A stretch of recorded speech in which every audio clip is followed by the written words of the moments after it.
I am heavy bored. I may say that the male is entirely hostile. No! Resources. Life, friends, is boring. We must not say so. I mean, dude, all of my holiday notes are just quotes, like, because those are all very straightforward. Yeah. Most of them anyway. I mean, my first page of notes in this little, legal pad I have is just up to page 8. So I was just Yeah. a lot of shit coming at you fast in that first part. Mine's like the first 5, and then I was like, fuck it, I need to type this because I'm taking too many notes, and I'm like using all, like, I don't want to waste a whole fucking notebook on Ben Lerner. Or just not on 80 pages of Ben Lerner essay where there is no clear thesis until the end and kind of spattered throughout, which is fine. Like, whatever. That I can deal with. Yeah. But yeah, I would say even typed my first page goes up to page 11. Perfect day to be discussing poetry theories. Would you call it theory? I guess we'll see. Yeah. Yeah, I'd probably argue that this is mostly a theory. But yeah. All right, so this is Heavy Board. My name is Andrew Woodstadt. I'm Sophie Weiner. And today we're talking about The Hatred of Poetry by Ben Lerner. The Hatred of Poetry. Hatred. Provocative title. Sexy. It is. I don't know why I thought this was originally published by Grey Wolf. I guess that's... But it's not. FSG. Yeah. And this was originally published in 2016. Yeah, you can feel that. You can definitely feel that reading. Yeah. So is this the first Ben Lerner you've ever read?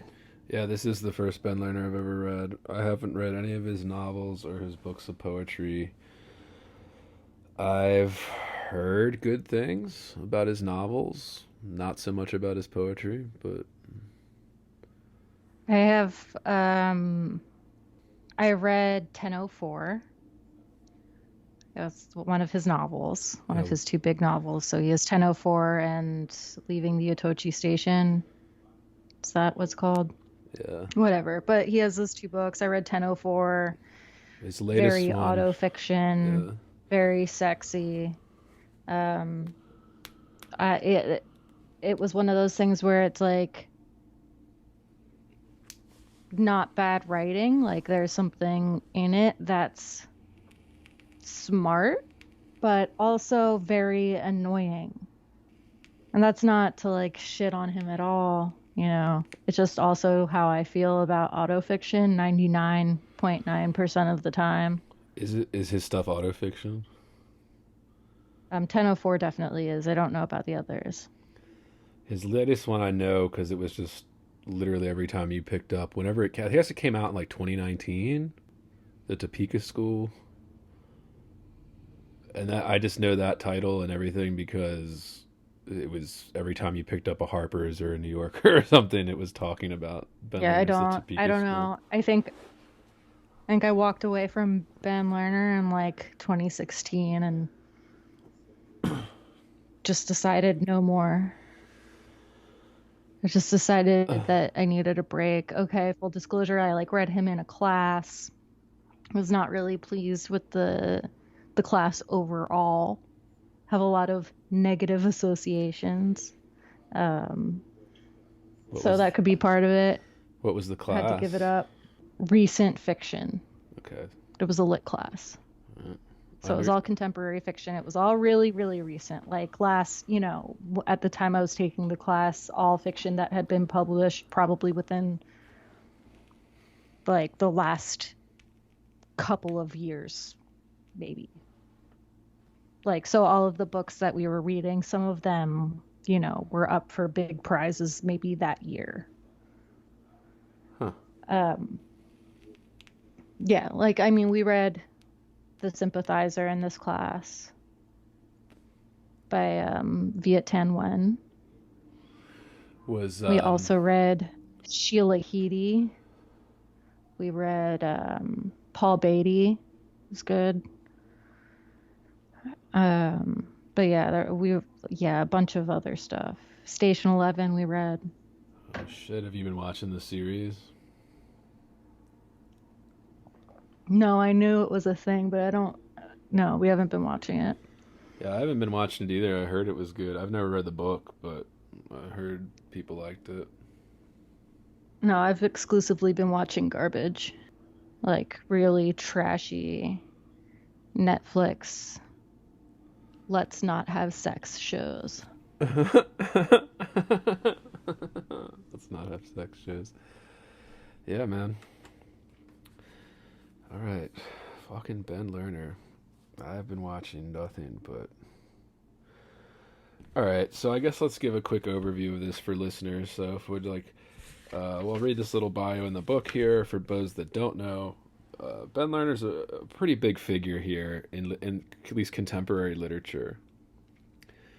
So Lerner was born in Topeka, Kansas, received fellowships from Fulbright, Guggenheim, and MacArthur. I mean, those are all the most prestigious fellowships you could ever get. He has all three, and is the author of now three internationally acclaimed novels, 1004, and I think, the most recent is the Topeka School, but that's not in this one because this book was published in 2016. Three poetry collections that I've never read, and I guess at the time of this book, he was a professor at Brooklyn College in New York. I don't know if he still teaches there. Does he still teach there? Probably, I would think. I wouldn't be surprised, but I have no idea. I wouldn't be surprised because I mean it's not like professorships, like full professor jobs, are just like everywhere right now. But if you're somebody like Ben Lerner with three of the most prestigious fellowships in the world behind your name, you could probably change jobs pretty easily in that profession. But yeah, I would assume so. Yeah, unless we know otherwise. This is how well prepared we are. We have no idea. All right, what do you want to do with this, Soph? Where do you want to start with this? I have a few things we could start with, but we may I think we have to start with something pretty important. I think we have to start... Well, okay, in my mind, we have to start with Marianne Moore. I had a couple questions. Because that's where... Yeah, go on. Well, I had a couple questions we could either just like... Because we could go very quickly into something out of left field with these, or we could come back to them at the end if we wanted to. I don't know if we'd be burned out. First one Tell me what they are. First one is poetry dead? We could start with that. And this is one that you and I have talked about a little bit, and you have a few ideas on this that I'm interested in. I don't know if you want to get into it, where it's who are defenses of poetry for? Right? Like, what is the audience for these defenses of poetry type thing? Because there are a lot. I mean, there are... As are denunciations, and are they for the same audience? Right, stuff like that. I don't know if you wanted to start with that before we actually break down... Yeah, well... Lerner's opinions on that? Yeah. Go for it. Yeah, I mean, I think that, we'll probably start touching on this and then come back to it. Sort of as we work through all of our ideas about the book. But I mean, is poetry dead? Well, is this the question that this essay seeks to answer? Did we mention that it's an essay, that this book of 86 pages is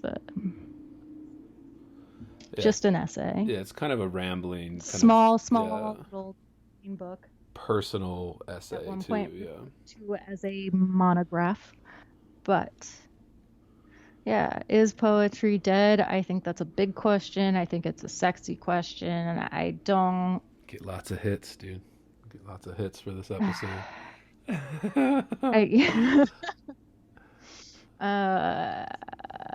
I mean, I don't know if it matters is the problem, like, is my inherent problem with the question. Like, dead to whom?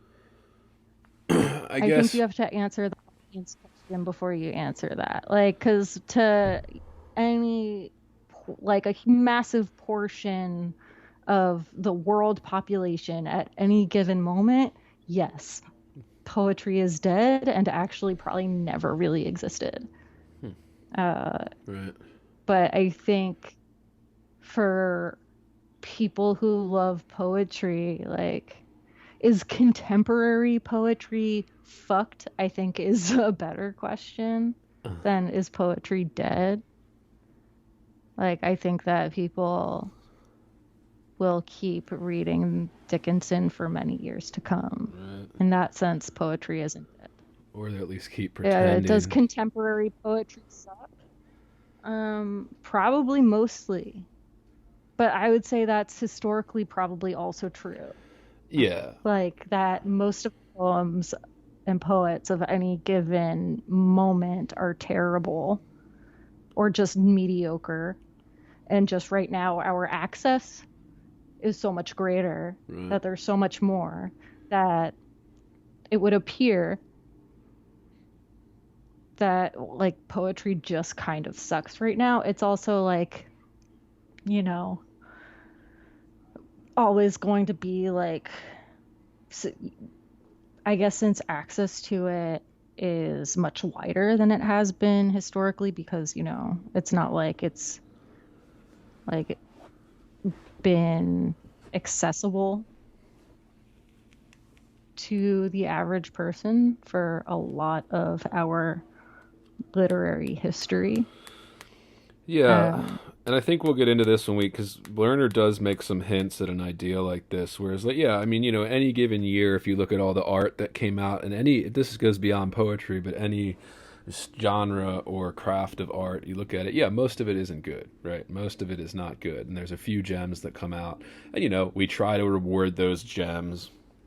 Think if we're talking strictly books, let's try to keep it books just for the purposes of this shit. It's like, all right, we have these committees that give out awards. They usually give them out to the ones that they, you know, we would consider the better ones that year or the best ones that year, you know, ideally.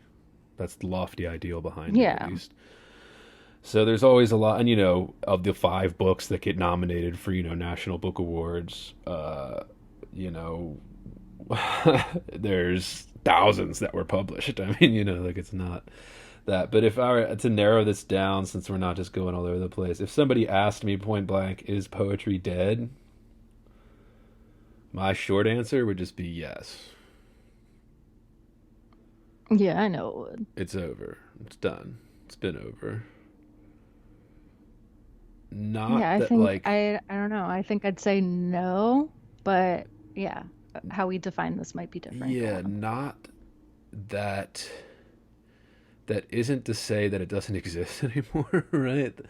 But I guess, and Lerner kind of hints at this when he quotes Grossman, but like when Grossman, I think, kind of describes this the best way, where, yeah, of course it's not dead. I mean, this is just an art form. Like, it's always going to be practiced. It's been practiced for thousands and thousands of years before any of us were in existence, and then it'll probably be practiced for thousands and thousands of years after our existence. You know, so me declaring that means nothing. But yeah, I would say so, probably. And Lerner doesn't even really try to defend people that are saying poetry is dead, but he does keep referencing it. I noticed throughout the essay, he just keeps referencing it, like, those that say poetry is dead or is being killed or is done, and I'm just like, yeah, but like, who's saying this? And like, is it just random people so I think that, in like the comments on his, you know, social media pages? Like, is it just random folks, or is it somebody like Grossman who makes a coherent? Yeah. Well, and I think that's part of the problem with this overall essay, and we can get into that, is that, you know, there is relatively little cited. Some critics are cited as having declared at some point poetry dead, and he does make reference to those moments, and he does make reference to various historical and recent defenses of poetry, although I don't know that he makes many references to many recent so-called defenses, though we see them often. And I think that sort of the trying to figure out why we come back to these two places over and over again. You know, why periodically we see either these like denunciations of poetry or this, you know, poetry is dead kind of statement. So, you know, someone will put out an essay somewhere about that, and then we'll get something that says, like Dana Joya's Can Poetry Matter that came out in the Atlantic, and that was in the early 90s, and that sort of stuck around too. But this was I remember these over and over again. I guess for context, since this is one of the more contemporary books we've done so far on the pod, it's like we should say for context, like right around this time, like the 2015, 2016, I saw a lot of just like New York Times op-eds, Atlantic, Guardian, stuff like this, like shorter form, obviously, because they're like, 1,000-word op-eds or whatever, just about how poetry is back or needed or some type of... Well, yeah, we were in the midst of like a national political meltdown. Yeah. Right. Like, well, and like in all of the spheres, like in the academic world, right. This is like, poetry is kicking back up, or at least, I don't know, maybe it just became more obvious. It was already very much happening. Like this was already very, very apparent, I think. But, poetry of resistance became more commonly like discussed, which I say more commonly, but like, I mean, come on, like that's been around forever. Like it just like has these moments probably of extreme popularity or like pockets of it where it's like, or maybe I'm just describing being a college student when you're like resistance or whatever, but yeah, or this idea of poetry as like some great political force, which I tend to like disagree with, because for that I think you need a much broader audience. That, and I saw a lot of trend in those op-eds that came out around that time. You'll still see one every once in a while, just flutter through. If anybody that subscribes to the Times, you'll see them flutter through op-ed pages or something, like a guest writer, a big poet, somebody like Lerner, or somebody, in Lerner's realm, like just a big status, writer or poet, or somebody will write some defense. And a lot of what I see is they'll quote statistics from like Instagram, especially Instagram poets and book sales. And Instagram poets sell a lot of books. They sell a lot of books compared to other poetry. And people say, well, that means that poetry is thriving, back. I'm not sure I buy that. Yeah. Because at the same time, you also had like...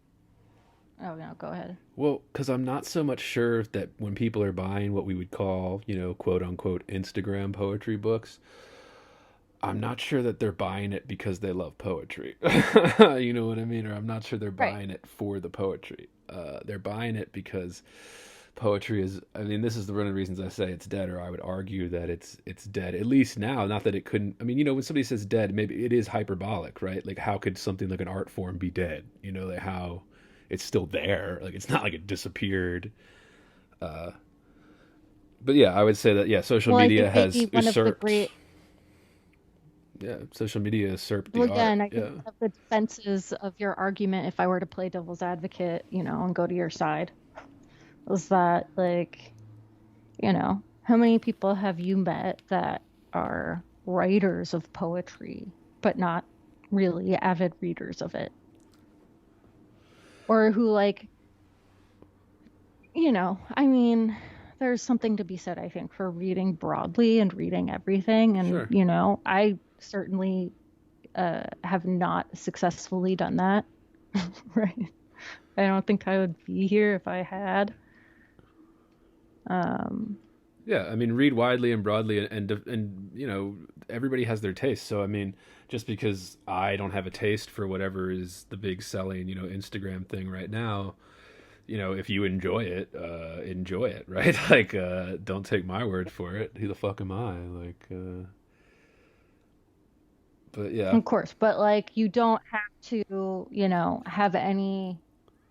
It's also part of just like living in a moment where you don't have to have any acquaintance with the, traditions of poetry in order to like execute a poem. Yeah, and you don't have to go through kind of the traditional means. So, like, back in the day, if you didn't know Ezra Pound, well, then you probably weren't getting in the magazines, right? Like, all that kind of stuff. But yeah, I mean, that's an everyday thing.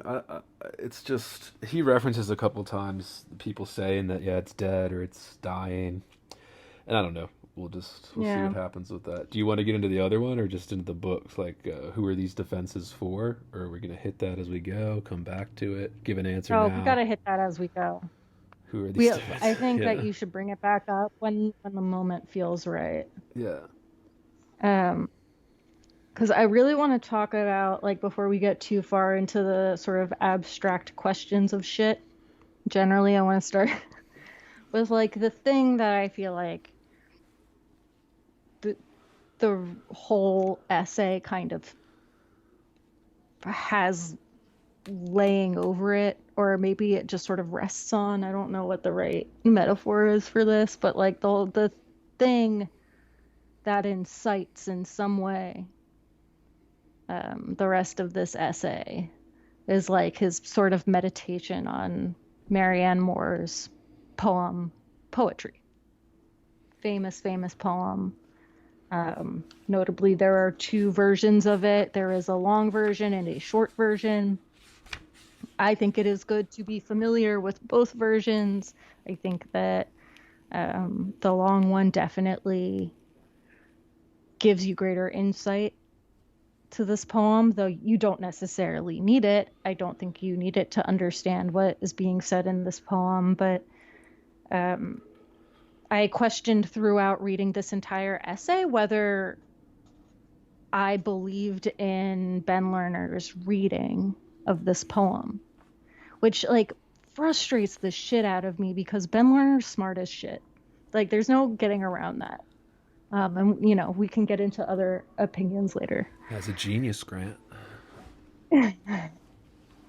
Well, but like he's a smart dude, has an academic understanding of poems.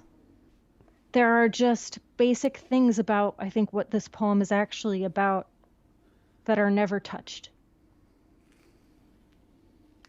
And so this poem called Poetry famously starts with the line, "I too dislike it." It here being poetry. Reading it, however, it goes on, with a perfect contempt for it, one discovers in it, after all, a place for the genuine. We don't have to go into the fact that he said that this is tougher to memorize than Shakespeare. I'm going to go ahead and disagree with that. Yeah, the enjambment. I think this is much easier.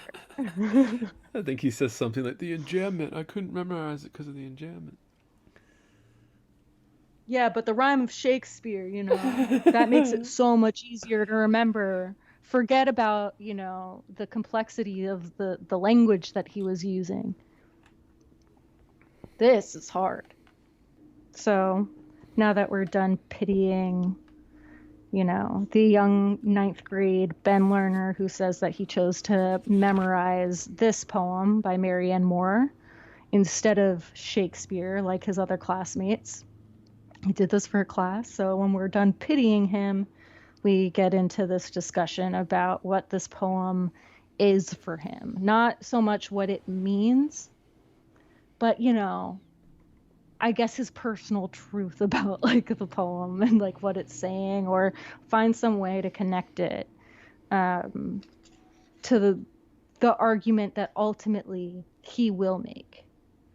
Right? He says, what kind of art assumes the dislike of its audience, and what kind of artist aligns herself with that dislike, even encourages it? Yeah. An art hated from without and within. What kind of art has a condition of its possibility, a perfect contempt? And then, even reading contemptuously, you don't even achieve the genuine. I don't feel like we ever at any point get a clear determination of what exactly the genuine is. Yeah, that's what one of my questions was, okay, what is the genuine here? I can only align it with what he will later define as the virtual, or, capital P poetry. Right. And we'll get into this very shortly, I'm sure.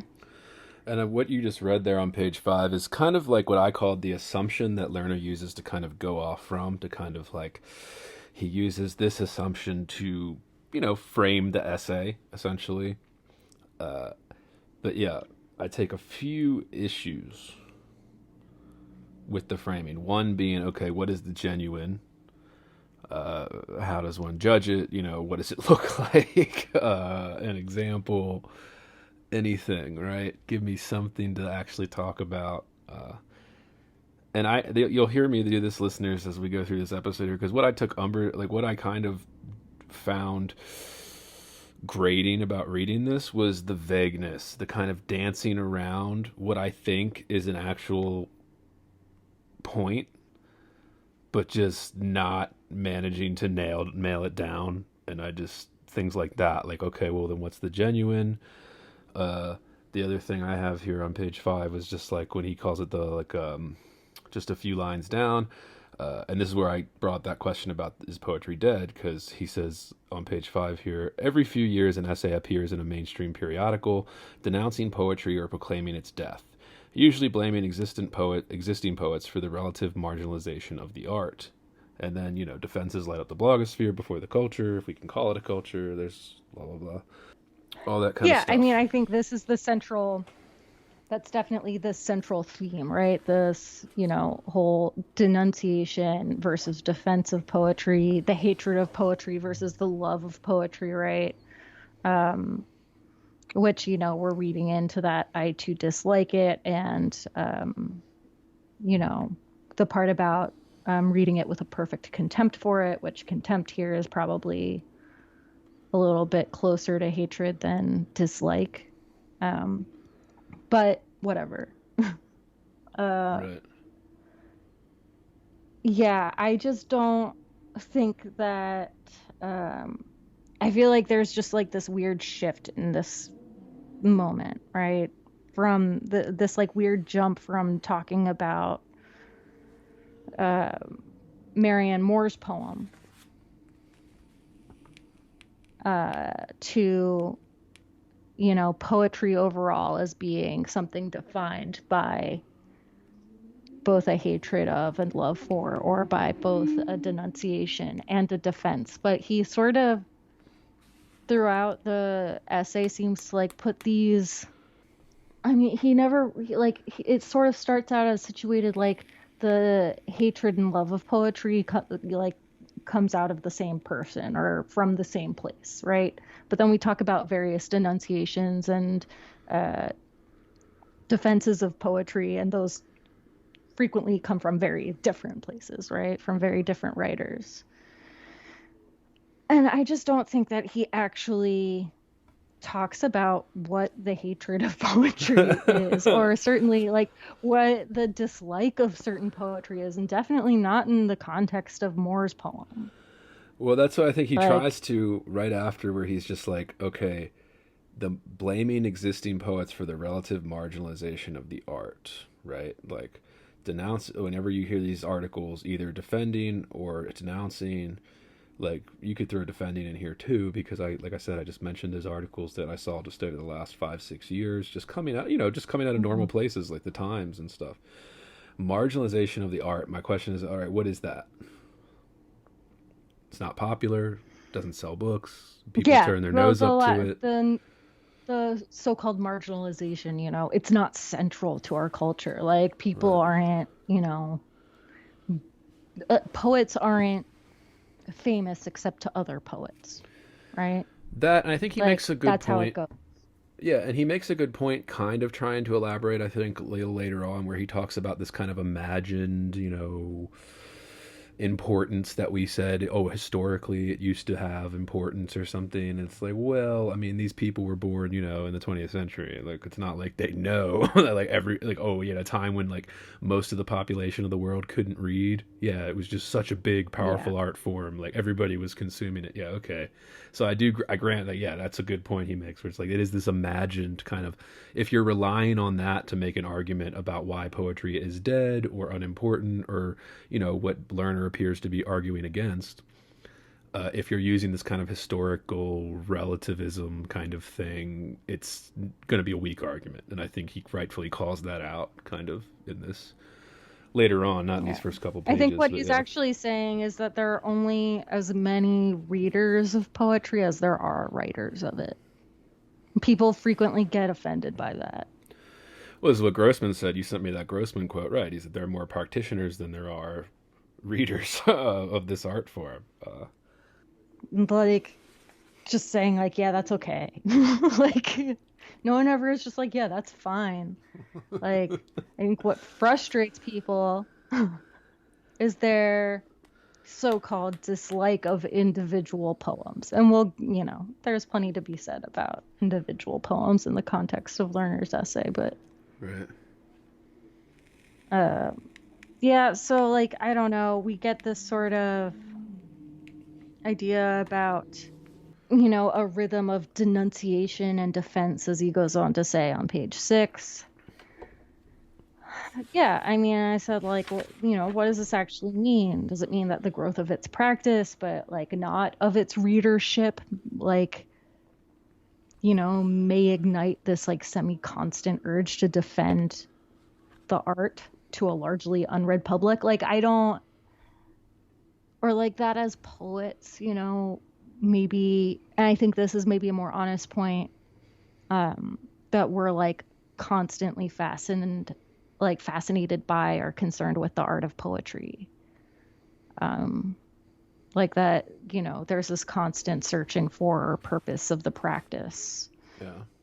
Yeah. I take issue with that quote where he says, yeah, what kind of art is defined, has been defined for millennia by such a rhythm of denunciation and defense. I'm just kind of like, is that what defines the art? It isn't. Like, right, that, yeah. you, like, I mean, and this is the problem we'll come back to with everything. And, like, we can sort of ignore everything I just said because I'm like, I don't even care about it now. But, like, the problem is that it feels non-specific. Like, you could say this of many forms of art,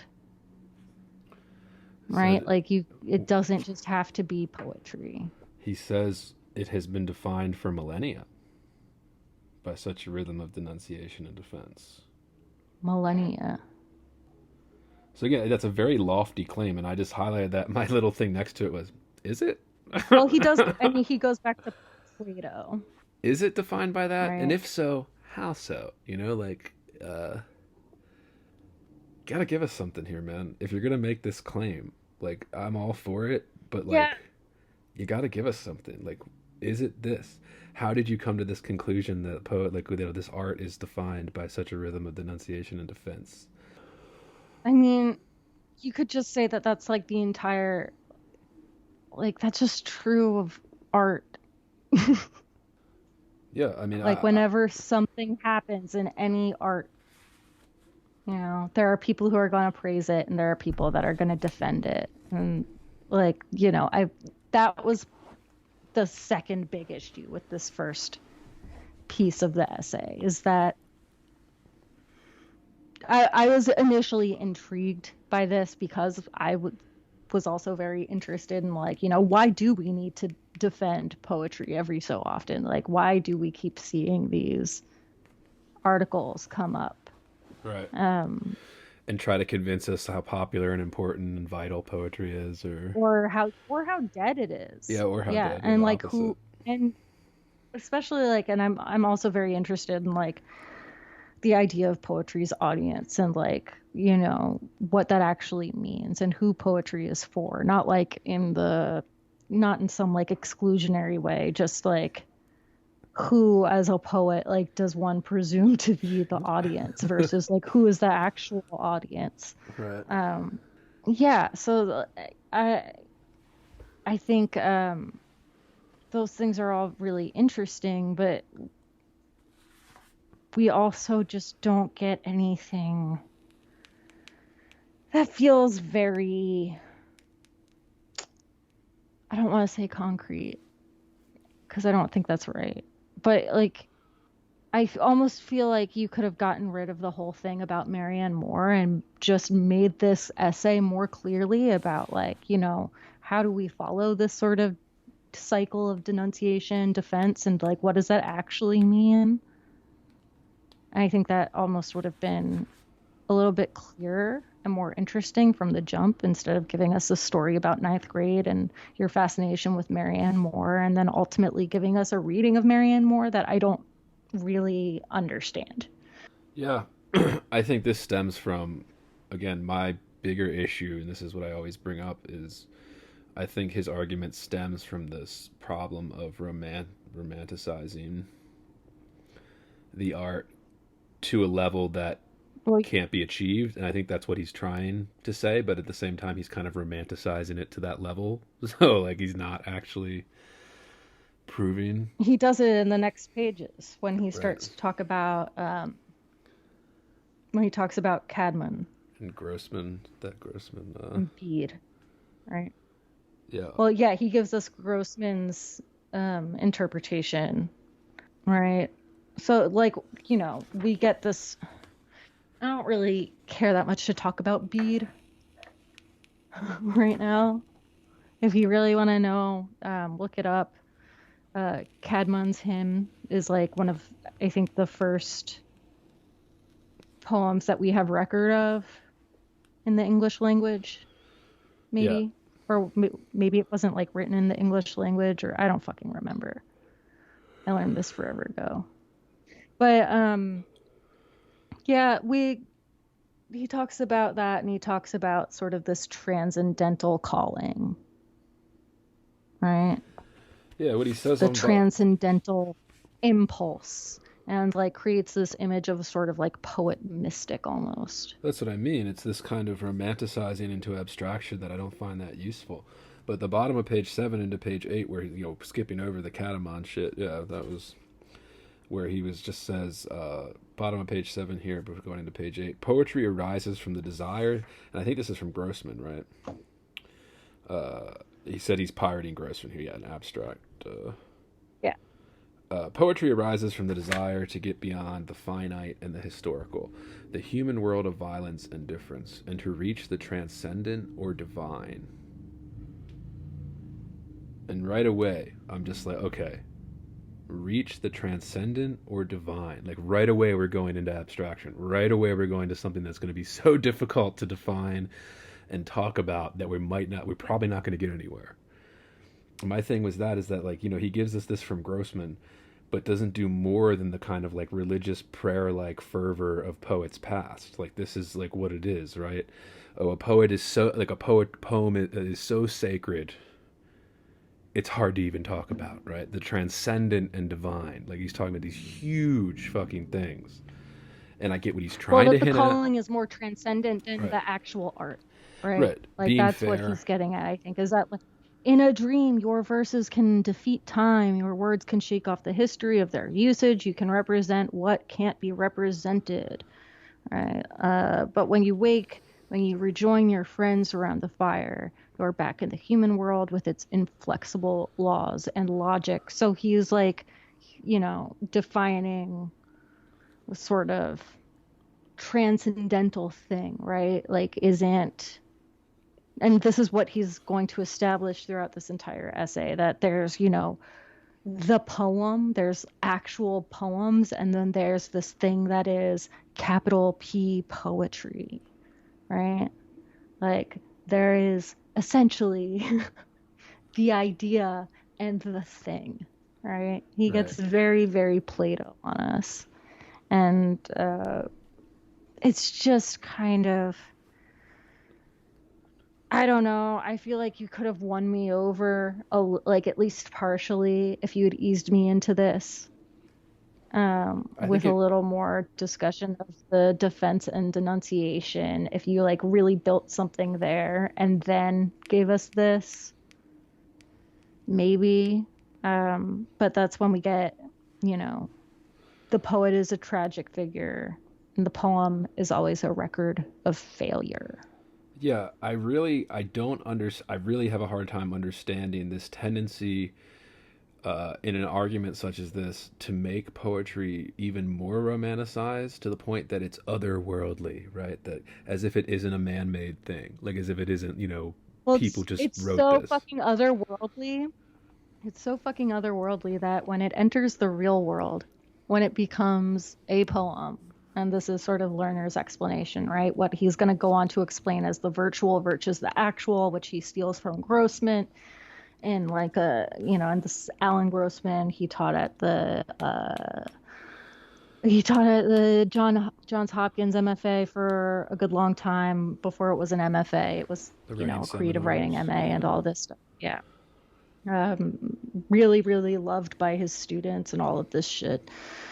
And for good reason. I mean, I've read him. He's fucking brilliant. Yeah. He is way smarter than I am. Like, I mean, he's the kind of writer who you read knowing that you won't understand and like very much aspire to, but know that you have to read 8 times and, you know, with a bunch of other references in order to be able to even begin to understand, which, I'm sure many people would say, well, that means that it's like, is it actually that smart or that good? And I would say, well, like, probably not just by virtue of those things, right?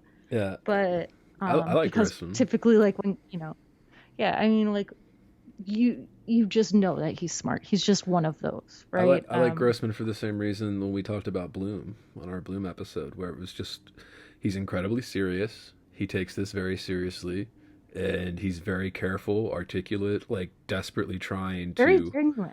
Yeah, that's what I mean. Yeah. Oh, there's that word, genuine, dude. The genuine, the real. We talked to honesty last episode. Honesty. These words that people throw out, Yeah. and like when we talk about writing specifically, and it's I'd like it to be a little bit more rigorous than what I currently read and all this kind of stuff. But yeah, you mentioned Well, that. maybe it's that he's also very, very well read, right? And Right. another thing that you feel in both, like, in someone like Alan Grossman or someone like Harold Bloom, who, while is a, controversial figure, you know that when you are reading him, that he is like very studied and that he knows his shit and that you feel comfortable trusting, um, a lot of his breakdowns of like a poem, even like if you were just interested in understanding Whitman, right? uh, Bloom is a great place to go, whether or not you agree with his particular positions on the canon or whatever. You can sort of trust him to have a pretty solid understanding of Whitman. So yeah, I mean, Grossman is not someone that you can just so easily, like, even I not understanding all of what I've read of Grossman felt very uncertain of his borrowing of Grossman's terms, just because I was like, I don't know, like everything that he explains feels more complicated than this and more nuanced than this, and this feels all too easy. Well, we plan to, listeners, at the end of this, go over kind of a response or rebuttal essay by Holiday, kind of a bitchy essay by Holiday. Yeah, So, it's definitely a bitchy essay, but Halliday is kind of but he bitchy, does, but also was sort of, he knows Grossman, he knew Grossman. He uh, pretty famously had a book-length conversation with Grossman that you can buy called The Sighted Singer. that, and I think one of the things Holiday attacks Lerner for in that is that he says uh, he misuses Grossman. He says he's not fleshing out like Grossman's careful nuance when he's making these distinctions. But the thing I took an issue with in this one you just mentioned, right? So thus the poet is a tragic figure. The poem is always a record of failure. My Ugh. The poem is always a record of failure. Again, for somebody who's so careful with their words, this is a very It's not lofty just a claim. failure. This is It's not just a failure, it's a record of it. Which, like, okay, I guess, I mean, yeah, that's still kind of, it's careful for what he's trying to say. It says exactly what he's trying to say. Well, is always a It is, record of but it's a failure. lofty claim. Well, that's what I mean. So he didn't say most, he didn't say often, he said always a record of failure. Now, we don't need to nitpick over Yeah, that one word, but I was just saying, is that true? Do we agree with that claim? Because this is a pretty broad no. claim. Yeah, I don't agree with it I either. mean, okay, like, someone, listen, the right person could walk me down this rabbit hole, and maybe that makes me a piece of shit for just like not trusting in this particular explanation. I'm sure that you could make some argument. I'm sure that like, most poems will have some part of it, right? That does not line up with the original vision. But like, do we care upon reading the poem Well, um, my bigger issue in that terms is of, like a beautiful, wonderful poem that is celebrated over and over again, whether or not the intention of the author is precisely executed? well, for me, my question is, we Or do both, we assume it is because it's good? since we both say that, like, yeah, we don't think it's always a record of failure, and this is something Holiday gets into too, where he's just like, what? I can name you a bunch of great poems that don't fail, and he starts naming them, you know. But like my bigger problem with this is if I was to write a defense of poetry like Lerner's trying to do here, why frame it this way? Like why diminish the art like this while defending it? I think he's doing it Uh, because it makes it easier to defend when you just say, "Oh, well, it's all a failure." Didn't you know all poems are always a record of failure? Like, and I'm just like, it diminishes the art form. Like he's and maybe diminishing he it. just like put out a book that didn't do that well. Well, yeah. I mean, you could argue Lerner. I mean, nobody really knew about Lerner until his novels, or celebrated him at least with those fellowships. But still, I mean, that doesn't neither here nor there. I'm just like, I feel like for somebody to frame it this way is to diminish the art itself, and of course, when you diminish it, that makes it easier than to write a thing. Oh, well, Well, poetry that's what doesn't matter. It's all just a record well, of it's just failure. yeah, it's easy because no matter what you fail, right? So Right. there it sort of even later when he talks about a bad poem and references what Wikipedia I guess calls um the worst poem in the English language or something like that. Even then it feels like he levels the field, right? There is no longer this great distance between the greatest poems and like even mediocre or like the worst poems, Well, that's what I mean. I think it's a right? dishonest portrayal. I think he's being a little disingenuous about that framing. And granted, like I can see why he's saying it, of course, because it makes it easier to argue for what he's saying here. But like, it's not actually grappling with like the issue where it's like, well, yeah, Well, yeah, I most don't think it ever poems, actually does. I don't think yeah, it ever actually grapples with the distinction between what we would celebrate as really good poetry and what makes poetry, stick around and what poems tend to fall away. And maybe that's because a lot of what has tended to fall away has done just that. yeah. Um, but he also like, yeah, I take problem with this. Well, it's all just a record of failure, so it doesn't really matter. And I'm just that's such a cop out to me. Like well, that's he such a doesn't say it doesn't really matter, but it does. It is like this sweeping claim that sort of paints over, you know, the edges that would define like, what we would call really good poetry from what right we would call really, kind of shitty poetry. because I am And I'm sure sympathetic. there are plenty of people who would I like and I've heard people say, there is no good and bad poetry, right? These are not usually like poets that I hear Yeah, this from. yeah. Well, that's what I mean. But I'm sympathetic to it because I agree that yeah, most poems are a record of failure. Most are like 99%. Like yeah, yeah, but I think even of good poets. I right? think by Like, taking that, well, yeah, I mean, nobody can write a masterpiece every single time, but that's, I think, taking that framework of ignoring that 1% of what we would call great or non failing poems, in Lerner's words, poems that succeed, I guess, instead of fail.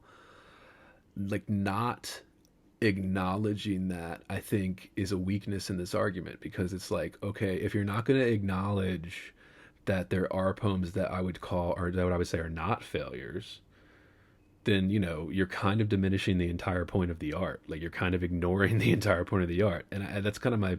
I'll keep bringing this up as we go through this book here, but it's like he keeps kind of doing that. Like, he keeps kind of diminishing the art form in order to make this kind of, I would call, easy claim. It's easy to say shit.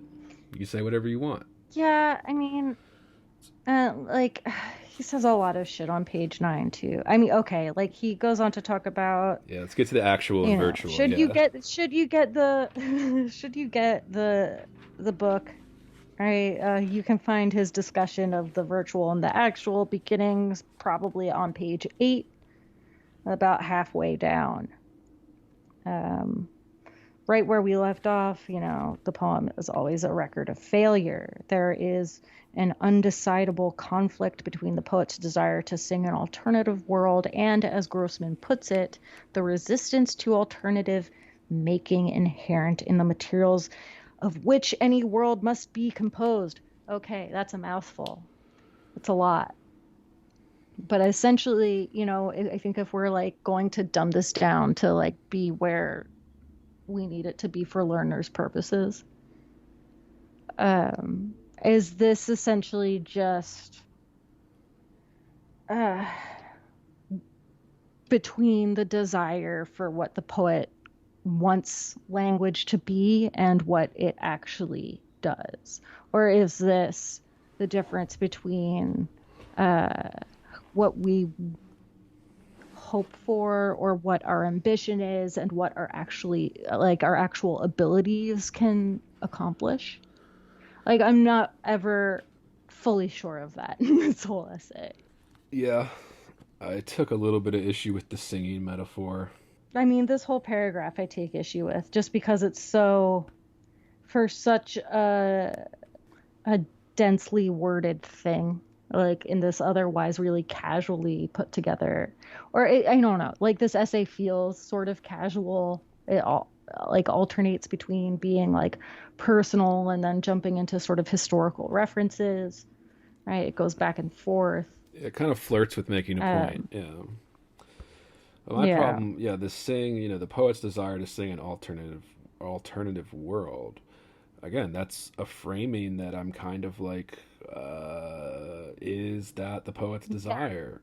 Alternative world? Yeah, I mean, it's like he means the transcendental, right? Like I assume that's what he means. That's all I can assume he means, right? Is this like transcendent desire and the, inability of language to adequately capture that.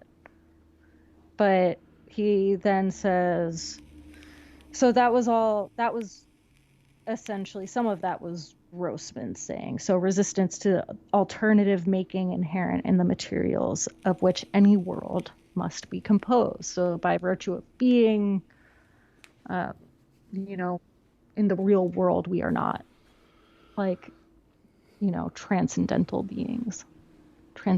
beings. I don't know. What would you call it? But yeah, I don't even know. I don't feel smart enough to unpack that all the way. But that's what I think that's what I think Lerner is saying. And he talks about Grossman's idea of the virtual poem, what we might call poetry with a capital P, he says, right? The abstract potential of the medium. And that is as opposed to the actual poem, which necessarily betrays that impulse when it joins the world of representation. I was like, the world of representation, like I took issue with that too, but Well, you that's know, what I mean, because it's not almost. actually dealing with the reality of it. It's abstracting it to the point of, I would say, nonsense. But that's why I hate this kind of like, oh, when the poet, by the poet Well, when then, called because upon the to sing. world's the world of representation, or like the medium of poetry is the world of Right. representation. Like, Or the I don't know. medium of I get like poetry hung representing up. something from the world of representation. Yeah, I get hung up on like how to exactly understand like what certain things are, like the world of fucking representation in this essay. And And of course, we are in the within the first 10 pages of this 86-page essay, so you know, I was sort of having a hard time with like the first chunk of this book. yeah, listeners, it Um, doesn't get much better from there on out. But my issue with the singing metaphor, the poet singing, is this when you're called to sing. I just can't stand this when you're defending an art form. So you're defending this art form, or at least that's what the title would imply. I think that's how this book is kind of Saying I'm called upon to sing is probably not the best defense if you're looking to right. like get newbies to come and And join up ranks. and it's not so much because it's being like lofty or an idealist, it's because it's another art form. So singing is an entirely different art form than poetry, although Well, okay. I mean it is Yeah, it though. is, but like they're so closely tied and so like often referenced together historically that like I that doesn't bother me. It just What bothers me that like bothers me is the we more romantic aspect of it without sort of what feels to me like a more like a meatier substance behind it. yeah, and like I'll grant that too. It bothers me because it's just like, is poetry so weak it needs another art form to prop it up in metaphor to explain it? It's just kind of like, and yeah, I grant the fact, okay, yeah, if poetry kind of came out of song initially, sure. I just, you know, I don't think it's the same art form. Yeah. But I yeah, mean, it was originally an oral tradition, right? sure, Um, Rhyming was used to, help us memorize stories as we sure, told them, hence the epic. sure. But you're moved to write a poem, you feel called upon to sing because of that transcendent impulse. Um, yeah, I mean, like there are just so many words that we could strike from here, like transcendent, for example, or you know, the entire you feel called upon to sing, right? You're moved to write a poem because of the impulse.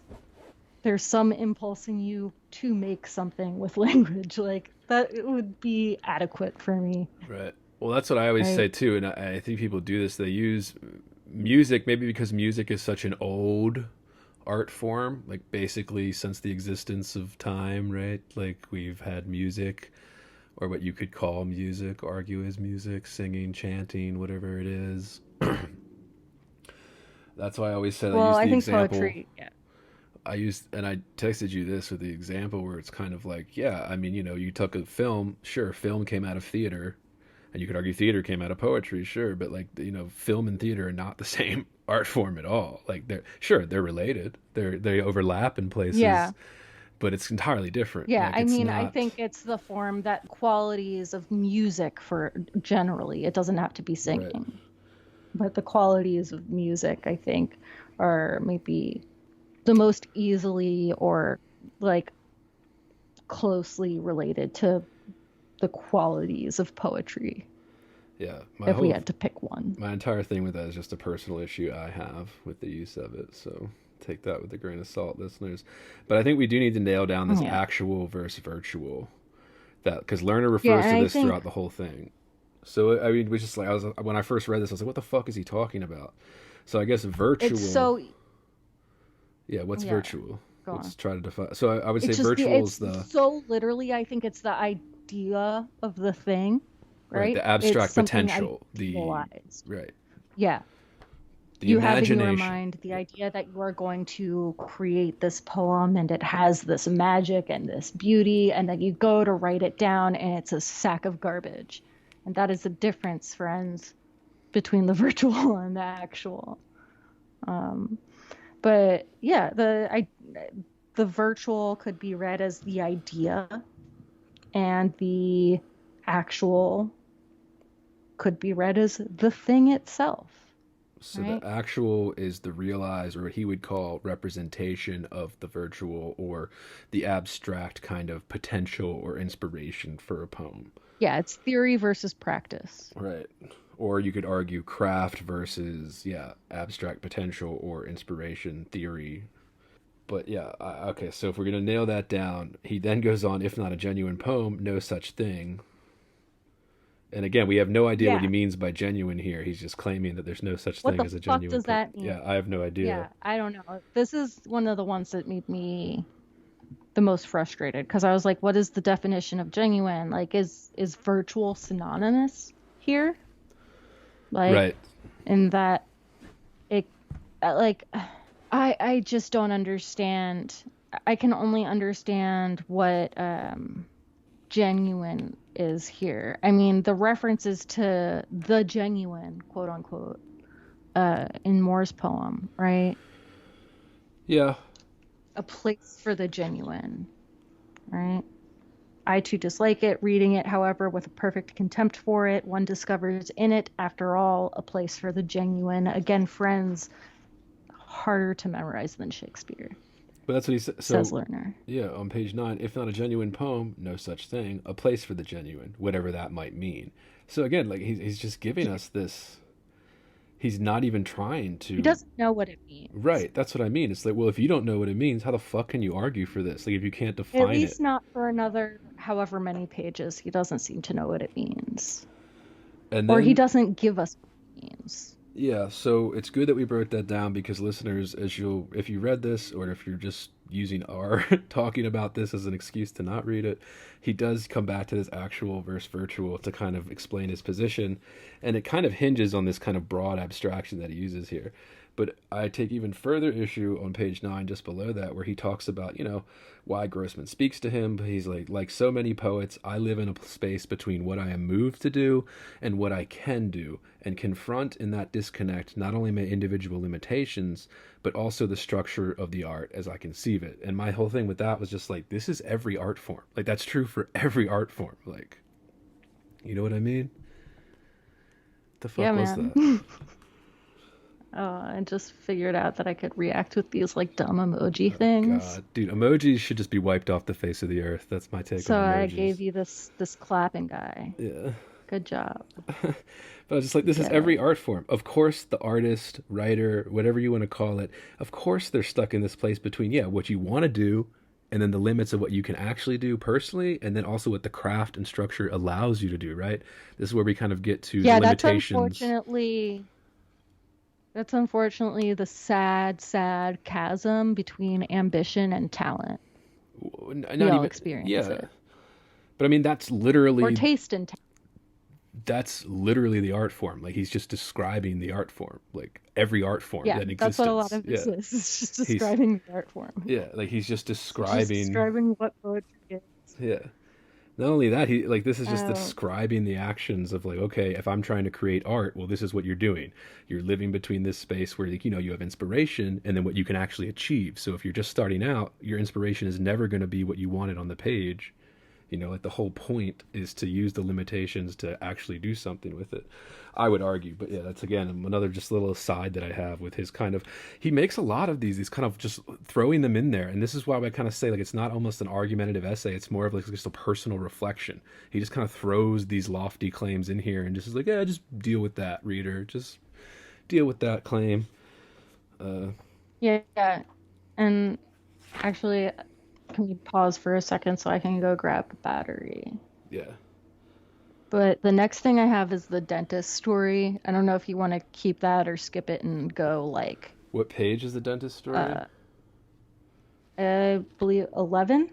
So I'm almost there. I have 10 to 11. Few things I want to talk about where he kind of, I don't know.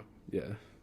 He kind of talks about feelings. Does some bullshit. Yeah. Talks about his feelings. Yeah. Okay, give me 1 second to grab a battery.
Yeah, Sorry, I was also sweating balls and I had to is fucking change. your heat still broken?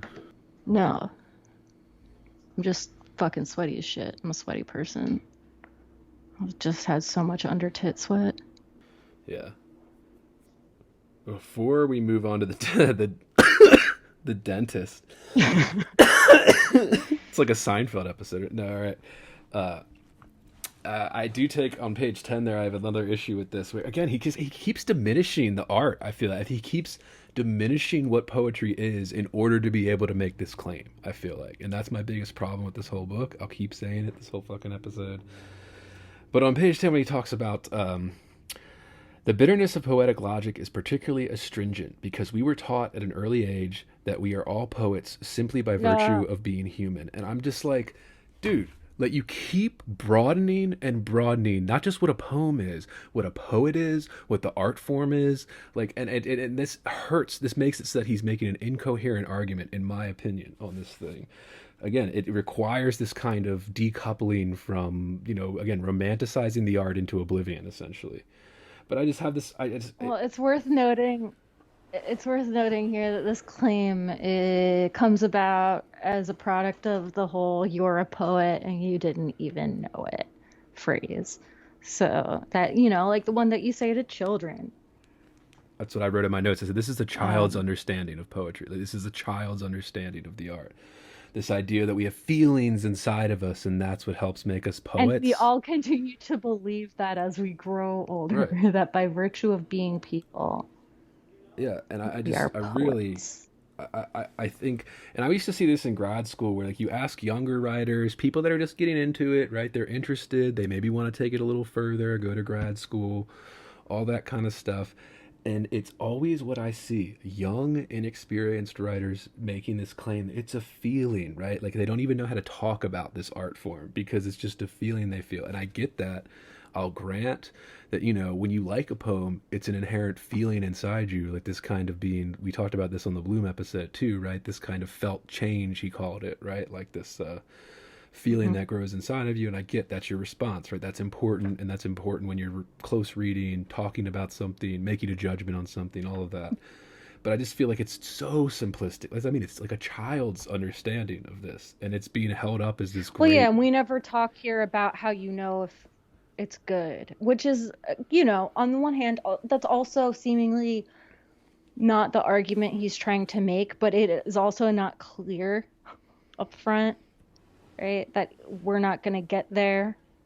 Well, I think the fatal flaw... Like, because it doesn't become entirely clear. Like, it isn't until maybe, like, halfway through reading the thing that you're like, okay, so, like, we clearly are going to keep coming back to this idea of defending or denouncing poetry. And that is ultimately, like, what he's trying to create a thesis around, which I think is fine. Like, I think, that's largely interesting, even if it's not executed in exactly the way that I would like.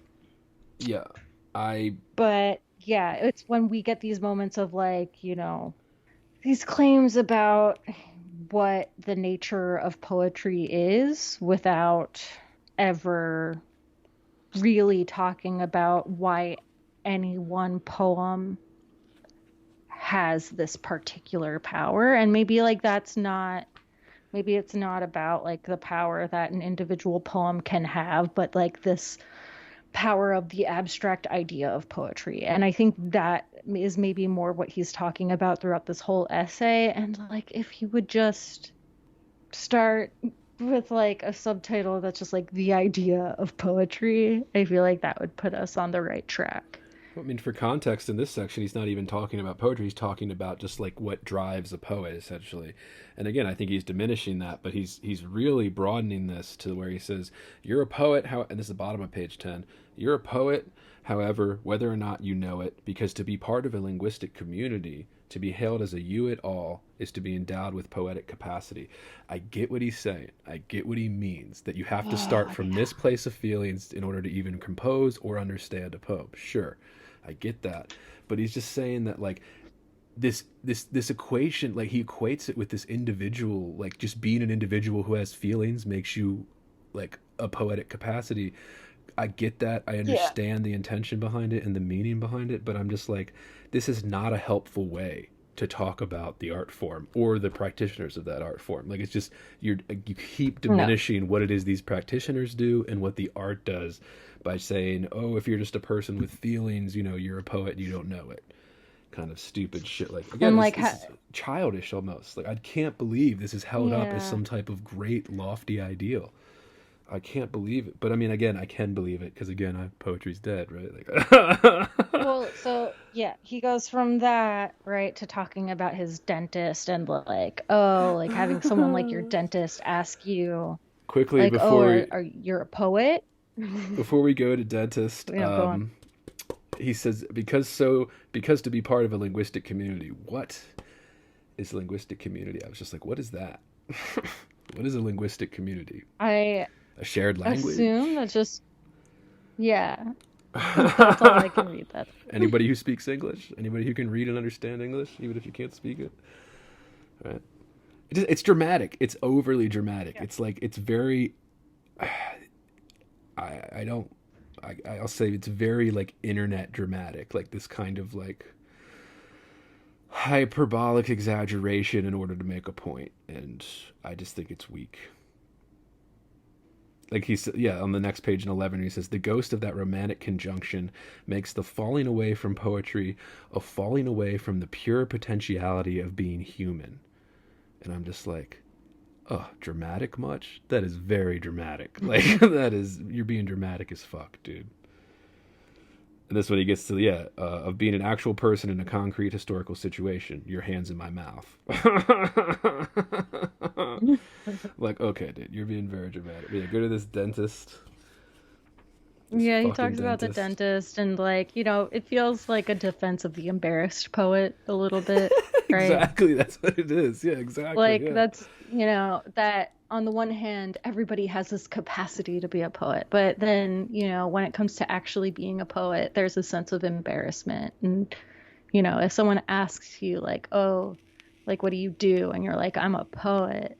It's like there's something uncomfortable there. And like, I mean, I assume that's largely because, like, you know, you like poetry and you also know that most people do not, right? Like, most people that you probably encounter, like, just in your day-to-day life, if you are not somebody who's teaching in an MFA program, like, you know, or whatever, are not going to be people who are like, oh yeah, I too love poetry.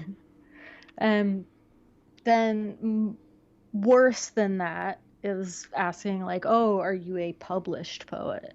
You know, like, that's the only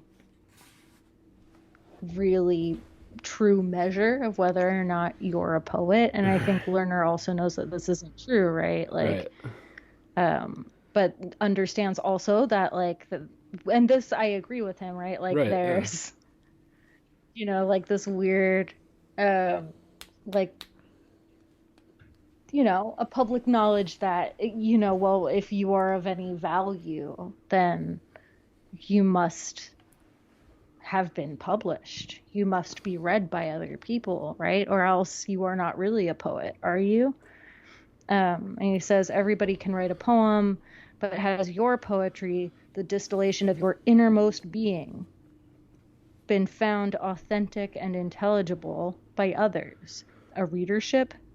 And he talks about the, quote, bafflingly persistent association of poetry and fame, and says no poets are famous among the general population. Which is true. Right. So, you know, he sort of touches on, like, who actually reads poetry, who the audience of poetry actually is. And none of this is actually like, he doesn't treat this as at all really as being about audience, right? But about this idea of what a poet is, to the poet. Right, which is why I would call this more of a personal kind of reflective essay than anything else, than more of like an argumentative. But he makes that claim again on page 12. There is no genuine poetry. There is only, after all, and at best, a place for it. I'm not entirely sure what that means. And again, he really doesn't give us a lot of more offering in this. There is no genuine poetry. Does that mean there's no honest poetry? There's no real poetry, authentic, as Bloom would say? It's like, what does that mean? There is no genuine poetry. What? How can you make that claim and then not tell us what it is? Like, I just... And I guess people could argue he tells us what it is. You could argue... I can only read it as synonymous with virtual poetry. Like the idea of poetry. Right, so which is something that doesn't exist. Like, which is poetry that isn't in existence. So it's like this... Not tangibly. Yeah, it's this... Well, it doesn't, because, I mean, if we're just going to say, oh, every moment of inspiration is poetry, again, that is so broad as to be meaningless. Like, it's not...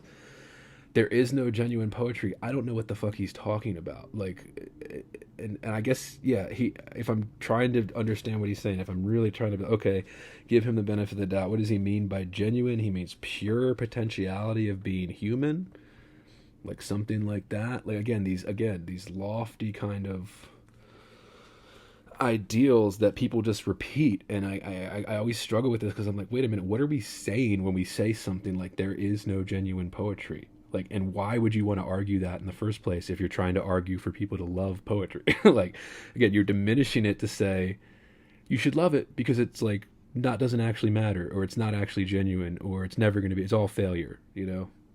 So you shouldn't be mean about it. You shouldn't make a judgment that's going to hurt somebody's feelings or make somebody disagree with you, whatever it is.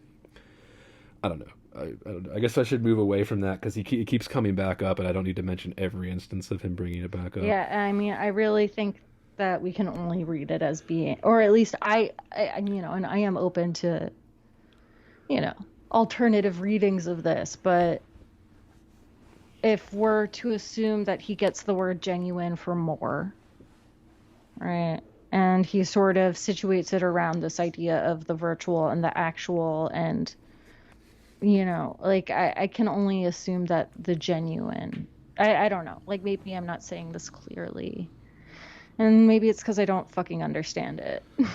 But I think... I feel like I have very little to cling to there. Well, that's what I mean. He doesn't give us that. And if you're going to write something and you're going to call it the hatred of poetry and you're going to have a Guggenheim and you're going to have all this stuff that like makes everybody listen to you about it, I just expected a little bit more rigor if you're going to make a claim like this, not just like a personal reflection on craft. But he gets to this too, another thing that he says on page 13 where he says, he says, this isn't the only way to think about it, or that everybody's not going to think about this to the same degree, or that it's the best way of thinking about poetry. But I am convinced that the embarrassment or suspicion or anger that is often palpable in such meetings derives from this sense of poetry's tremendous social stakes. Sense of poetry's tremendous social stakes. And I was just like, what is that? Again, it's this lofty claim claiming that everybody hates poetry, but it also has tremendous social stakes. I don't know how you square those two when you're trying to seriously write about this, which again would lead me to believe that he's not seriously trying to write about this, but we can't make assumptions about that. But so where is this? This is on top of page 13. The sentence kind of starts at the bottom of 12, but second line in page 13, where he's talking, the assumptions about present poetry are present for everyone, and he's saying this is one of the assumptions, that this sense of poetry's tremendous social stakes. And I just don't know what those tremendous social stakes are. I don't know what he means by it. He doesn't offer a clarification. He just says that poetry, the thing that nobody reads, it has tremendous social stakes. Like I said, I think it's the kind of claim you can only make if you only interact with people in those kind of circles, like academic, Harper's, New Yorker reading, kind of people that give out MacArthur and Guggenheim fellowships type of thing. You know what I mean? Like, you can only make that assumption and think that it makes sense if you already romanticize this thing beyond what it actually is. So I don't know what the social stakes are for what we would call poetry, or what those... Well, he says that poetry denotes an impossible demand, right? I want to go back a little bit and see if we can unpack this. All right. whenever we think of particular poems, poetry is a word for the meeting place of the private and the public, the internal and the external. My capacity to express myself poetically and to comprehend such expressions is a fundamental qualification for social recognition. So this is where he's like talking about the like need to be recognized as like a poet, but specifically as a published poet, right? Like as sort of the need to be acknowledged as like existing, I guess. Right. Right. He goes back to that phrase of like, yeah, I'm a poet and you know it now, right? He talks about getting all of these people who like yeah, on the next page he talks about having been the editor for a small magazine and getting all of these submissions from like people who he says had clearly never read the publication. So I'm assuming we're really not familiar with what kinds of work they accepted, but whose quote cover letters expressed a remarkable desperation to have their poems printed anywhere. Some of these letters, tens of them, explained that the poet in question was suffering from a terminal condition and needed to see his or her poems published before he or she died. Yeah. It's funny to me that people actually do that in cover letters, but of course, why wouldn't they, right? Yeah, and he says, I'm not mocking these poets. I'm offering them as examples of the strength of the implicit connection between poetry and the social recognition of the poet's humanity. So here he's, I think, you know, when we get this right before that, when he's talking about the sense of poetry's tremendous social stakes, right? Even though it maybe isn't hashed out here just quite enough yet. I think he maybe means to discuss poetry as what Grossman calls sort of like the person making power of poetry, or the presence making power of poetry. I don't remember word for word. But yeah, the appearance of a person, right? It's sort of that is how he talks about a central power of poetry. Well, he doesn't say this. Right. He doesn't say this because, again, I think this entire argument is confused, and therefore Lerner's confused. But what he's talking about here is this idea that there's a reverence around poetry, and he kind of glosses over that as he calls it hatred. But there's like just an inherent reverence when you mention poetry, when you mention you're a poet. People just do this automatic kind of referential, oh, that must be important, right? Like he mentions the reading of poems at weddings, you know, things like that. That's when people break out poems, all that kind of stuff, because we hold this kind of reverence around it. And I think I just think he's glossing over one of the huge points here is that it is this kind of referential. It's like, I'm trying to think of an example of like, you know, like somebody in charge, we just give them kind of reverence to. Well, I think it's also, yeah, I also think that maybe there's this thing that is common in, you know, among people who read, even, right? We've seen this all over the place with people who just say, I don't understand it. It seems too difficult. It's too much work. I don't want to read it. Which is like fucking fine. Like, I mean, if you're not like a teacher in an MFA program, in which case I would argue it's probably not fine. And for the sake of your own like reputation among your students, maybe get a little bit familiar, because if you were one of those teachers who said that to me, I probably judged you very harshly. Yeah. It's this, they say it's difficult because it is like when you learn about it in school. I think this is what he's getting at and not saying. Either he's purposely ignoring this or he is just straight up ignorant to this or just doesn't understand what he's saying. So it's like, okay, we're taught that it's this difficult thing, right? That it's this thing that high-minded, lofty ideals exist in, right? That's what we're taught. We're taught that from a very young age, and that's what people experience poetry as. One, because it does require active reading, if you want to call it that, right? Like active engagement with the reader. People don't want to do that. They want to passively enjoy something. They want to just have it wash over Yeah, them. poetry makes demands of a reader. Right, exactly. There's Right? that. So that's one of the things that's kind of inherent in this. Oh, this is one thing that's harder to read than a novel, or harder to read than, like, an article or something like that. Therefore, people just associate it with this kind of reverence, like, oh, that's beyond me. Therefore, it's kind of reverent, or I mean, I don't want to use the word sacred, but it's kind of the same type of thing, right? I don't know. And he uses Yeah, that also, example. like, Go for it. Yeah, sorry. reading it's just not that popular. And, like, if it's not that popular among, you know, 18 to 25-year-olds, chances are, like, you're not first gonna dip a toe in. For the most part, most people probably not gonna, like, suddenly get into it, like, age 40, Yeah. right? Like, so yeah, like most of your peers, unless you exist in like a sort of small community, or if you've like sort of kept friends through your life who are like avid readers or writers or probably both of poetry, um, yeah, they're not gonna recognize your name even if you are relatively well known, right? Like I can Yeah. name so many pretty well known poets to people I know who are very avid readers and mostly read fiction and often literary fiction and have no idea who a lot of poets are. Very famous ones. Yeah, and I think this also it kind of plays into his thesis of, he would say there's no genuine poetry. I would just say that most people don't get anything out of it, right? Like most people are passive fans of art.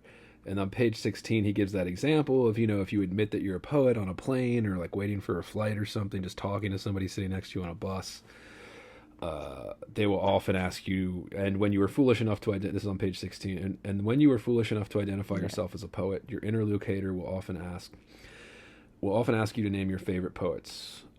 You give a couple examples. Then he says, the person will squint as if searching his memory and nods as if he can almost recall the work in the name, even though, of course, he can't. None of the hundreds of non-poet acquaintances who have asked you this sort of question ever can. And he said, but I've decided, and I'm deciding as I write, that I accept that look, that I value it. I love that the non-poet is conditioned to believe that the name and work are almost within reach, and even though the only poems he's encountered in the last few decades have been at weddings and funerals. I love how it seems like he's on the verge of recalling a specific line before he slowly shakes his head and concedes, I've never heard of him or her, doesn't ring a bell.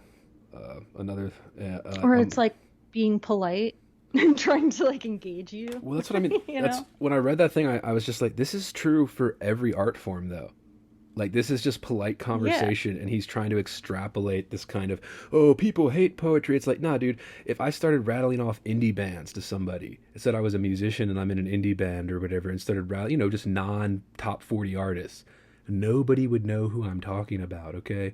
Like, it's a normal reaction because most people are just passive consumers of art. Like, they're not these, like, most people have a terrible taste in music because they're not actually, like, avid music fans. They just kind of passively listen to whatever's played to them on the radio, right? Like, this is the same thing for every art form. Most people have a terrible taste in movies because they don't actually care that much about engaging with it, right? They just want to passively enjoy it and then move on and be like, it made me feel excited when it blew up, That's all they get, right?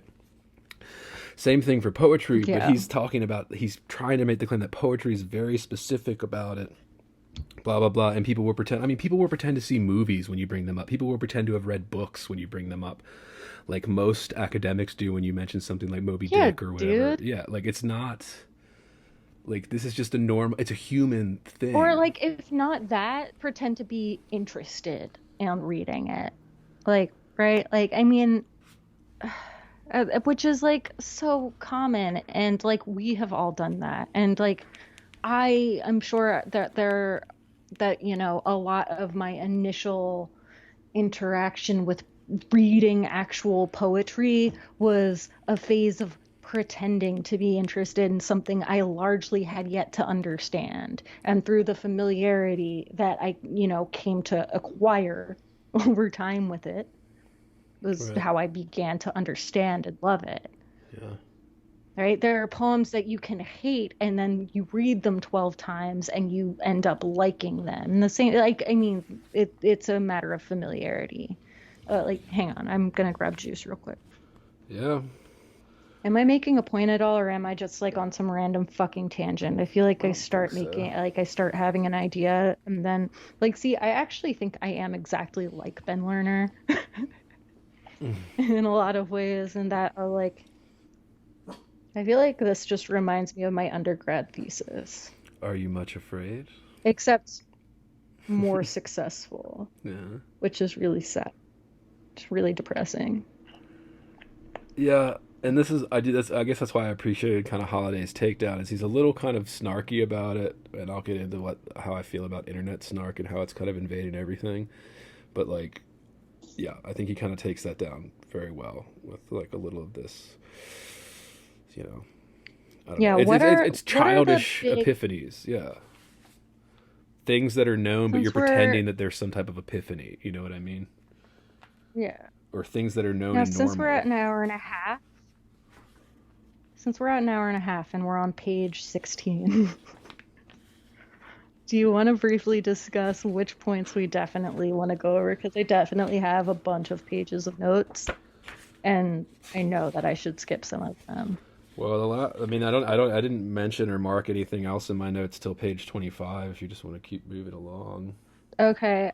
I wouldn't mind doing like a quick overview of what he says next, because I think he just gives a number of like historical defenses and denunciations of poetry, right? So we sort of shift back to that argument. He talks about Plato. Essentially, he talks about, so he was talking about sort of the social power of poetry, right? And he goes on to say, to talk about Plato and his sort of desire to exile the poet, right? Yeah, I dismissed all the And Plato that shit. there's this power of poetry implied by Plato's idea that, poets have no place in democratic society. And then goes on to say, Plato might be read as a defense of capital P poetry from poems, right? Yeah, he talks about Sir Philip Sidney's defense of poesy. He talks about the genre of defending poetry, which I think we could have maybe opened with a lot sooner. Like, again, this is where I feel like he's actually trying to get at something. We're going to keep saying it. This could have And he been a does, great kind of defense, like an overview of all the recent articles or just a couple historical well, ones it through doesn't have time to even be a periods. defense. I think it could be a really interesting, just like, sort of study of these historical denunciations and defenses of poetry and Right. see what he can parse from that, And it's an interesting instead of sort of topic. trying to pull in Marianne Moore, which he maybe could have done, but maybe not as sort of the upfront kind of tagline. Right. Well, I would always say, I was like, well, Um, because that requires a lot of work, dude. If somebody were to put a book like that together, I mean, that would take years of research, thinking, Well, and he rewriting, makes sure that that he didn't want to do that because he talks about because it's too much work. Yeah. yeah, he And he's talks already got about his million his dollars. admittedly desultory reading in my admittedly desultory way across the centuries. I have come to believe that a large part of the appeal of the defense as a genre is that it is itself a kind of virtual poetry. Yeah. It allows you to describe the virtues of poetry without having to write poems that have succumbed to the bitterness of the actual. Yeah, so, yeah. The Plato stuff disinterested me so much, I was almost disgusted by it and just didn't take any notes on it. I mean, I just, again, yeah, I don't know. I was just curious to see who, in the places where he chose to reference historical figures or particular poets, I was really interested to read those bits and how he sort of squared them with his own ideas. But yeah, so he sort of says, yeah, I'm kind of like reading casually, but I've, this sort of defense as a genre allows us to engage with this like capital P or virtual poetry or the idea of poetry without having to deal with the failure of actual poetry, which I think is true. I think to call the genre itself poetry in any way is kind of silly. Right. Unless like at that point you're just, it's like, okay, a lyric essay, sure. Fine. To say that but yeah, like to say, okay, it allows you a way to engage with the idea of poetry without having to actually like write a failing poem on, Right. yourself. Yeah, that's accurate. It just takes it, I think, a step too far by trying to say it itself is, an attempt at poetry in any way. Yeah. On page 25, it's the same thing. These ideas just get expanded on as we go through, where he says, page 25, last sentence in that first paragraph. When we experience a poem's radical failure, we must be measuring it against some ideal, some poem. And I'm sympathetic. I'm sympathetic to the idea of measuring against an ideal. I think that's true, right? Like that's what we're doing. But I think he glances over this or attributes it to some mystical humanness or something where it's like, and I think, again, the holiday essay that we get into, he kind of takes him to task for this, where he's just like, are we comparing it against some imaginary ideal? Or are we comparing it against what we would consider to be exquisite poems, like exquisite examples? Like it's where does this idea of this like perfect idea of like the perfect poem, where does that come from? Is it just like this thing that came out of nowhere from like your weird transcendent impulse? Or did it come from somewhere because you have at some point in your life been forced to encounter like Shakespeare? And I think he's granting this, right? He's like, we must be measuring it against some ideal, some poem. And it's like, yes, like we are. Right? Like, isn't that, like, that's what I mean. This kind of becomes like, not even like the hatred of poetry, it just becomes like a hatred of judgment. Like he's saying, oh, you're not allowed to judge this because otherwise.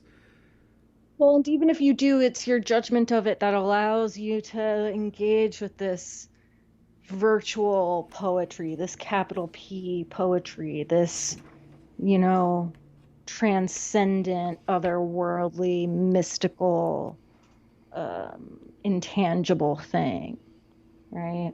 That even, and he says something that's relatively smart, I think, that like, some of the most ambitious poems, when they fail, have the greatest echo of like their possibility, but it's like because they fail so wildly.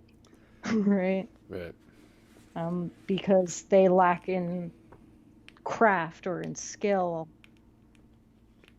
what they might have in ambition. Yeah. But he leans into this ideal rather than the fact that there is probably some poem that realistically most people like have encountered. Like if you decide at some point that you're going to write poetry as, even like as a teenager or as like a young adult, whatever, like chances are it was either because you were like writing some emo shit in your diary or because like you encountered something, and it might be like something lame. All right, I'm not going to tell you what's lame. I know it was lame for me. All right. But like because you encountered like whatever was going to be your sort of beginner poems, right? Whatever was going Yeah. to like initiate that interest for you. Whatever it is. And it might just be like, I mean, maybe it isn't. Maybe it's just like writing some bullshit in your diary. But I think for most people who choose to stay in that world as they continue to get older, probably have actual poems that they actually measure themselves against. Yeah. Well, this is where we get, because it is subjective right here, but I'm just, yeah, I mean, the solution to having, like, all art forms are subjective judging. I mean, the Olympics, all that kind of stuff is happening. Like, all those, there's just, I mean, there's some events that are straight up like, okay, timing, like it's a race, right? But then the other events are just like the dance events, the skating events, like, those are judged by a panel of subjective people. Like, that judgment is so important to be able to compare this to what we would hold as an ideal, or if it's not an ideal, which I would argue it's not, could argue that like what Holiday does is point to specific things that say, no, this is not a failure. Look at it. Like, this is what we're comparing it to. This specific thing. Like, that's what we're comparing it to. And, it talks about meals, right? When we say, oh, that food wasn't that good, it's like, yeah, because some food is exquisite and then other food is just okay, right? Some food is terrible. Like, it's just what it is. So I don't like this idea of using the fact that it's just an attempt, or that it's just like, unmeasurable, unconscious kind of virtual thing in our heads is the same thing as like this. Like, I think it's just a disingenuous comparison to make a point on that. But yeah, I don't know. Fucking Ben Lerner. My next thing, I think page 30. I don't know, did you have anything else on that? No. He keeps saying this, defeat time. Yeah. Transcend representation and defeat time. Yeah, I mean, well, he just means, and I think that we see echoes of this everywhere, and it's not a new idea at all, is that, to write anything, especially if you're trying to publish something, is like, an attempt at some kind of immortality. You can say that of like any kind of fame. Is that what he's talking about? I think so. The kind of, being Maybe. remembered? Because he mentioned it before in the beginning. Or to like, is it just this whole, mystical otherworldliness thing? I'm not entirely sure, because I would say the logical. It would help if we had some example poems. Right, it's which all he only has evidence-free, one. yeah. It is admittedly well, he has a couple, and one of them is admittedly one of the worst poems that anyone could choose to discuss. Imply a poem that could transcend representation and defeat time. And then he says the demand I'm making of McGonagall is impossible. Yeah. And I'm just this is again like, right? Because poetry is impossible, right? That's his, little refrain. Poetry is impossible. Actual poems are not, but they always fail because they are not virtual poems. And because they're impossible. They are not the idea of the poem, because that is impossible to accomplish on paper. Like I said, I just Which don't... is just like, it's just an unhelpful, Right. it just feels like such an unhelpful argument for understanding poetry. Well, because it is. Like, it's... I don't understand that transcend representation and defeat time. Because I think he's trying to use defeat time as something more than just like being remembered or having something. Well, he talks about Keats here too, right? And the same way that Keats talks about like he talks about Ode to a Grecian Urn and says literary form cannot actually produce the higher music Keats imagines, right?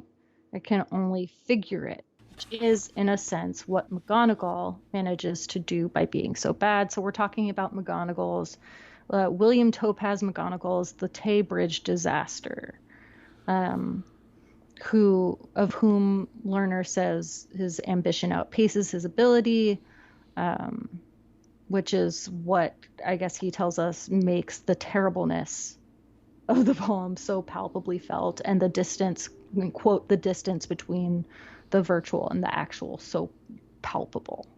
But compares it to Keats, right? Like, yeah, he's just trying to take a bad poem and a really good, or like a poem that is cherished by many, and talk about how they both gesture toward the same thing.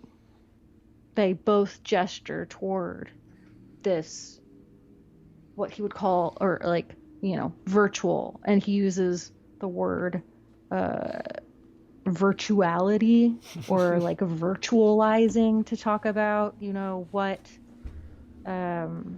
poets do in poems. He talks about this with Dickinson, which I actually would, I don't agree with his terms very much, but I agree that, the way that he talks about the way that she uses the dash and how it sort of,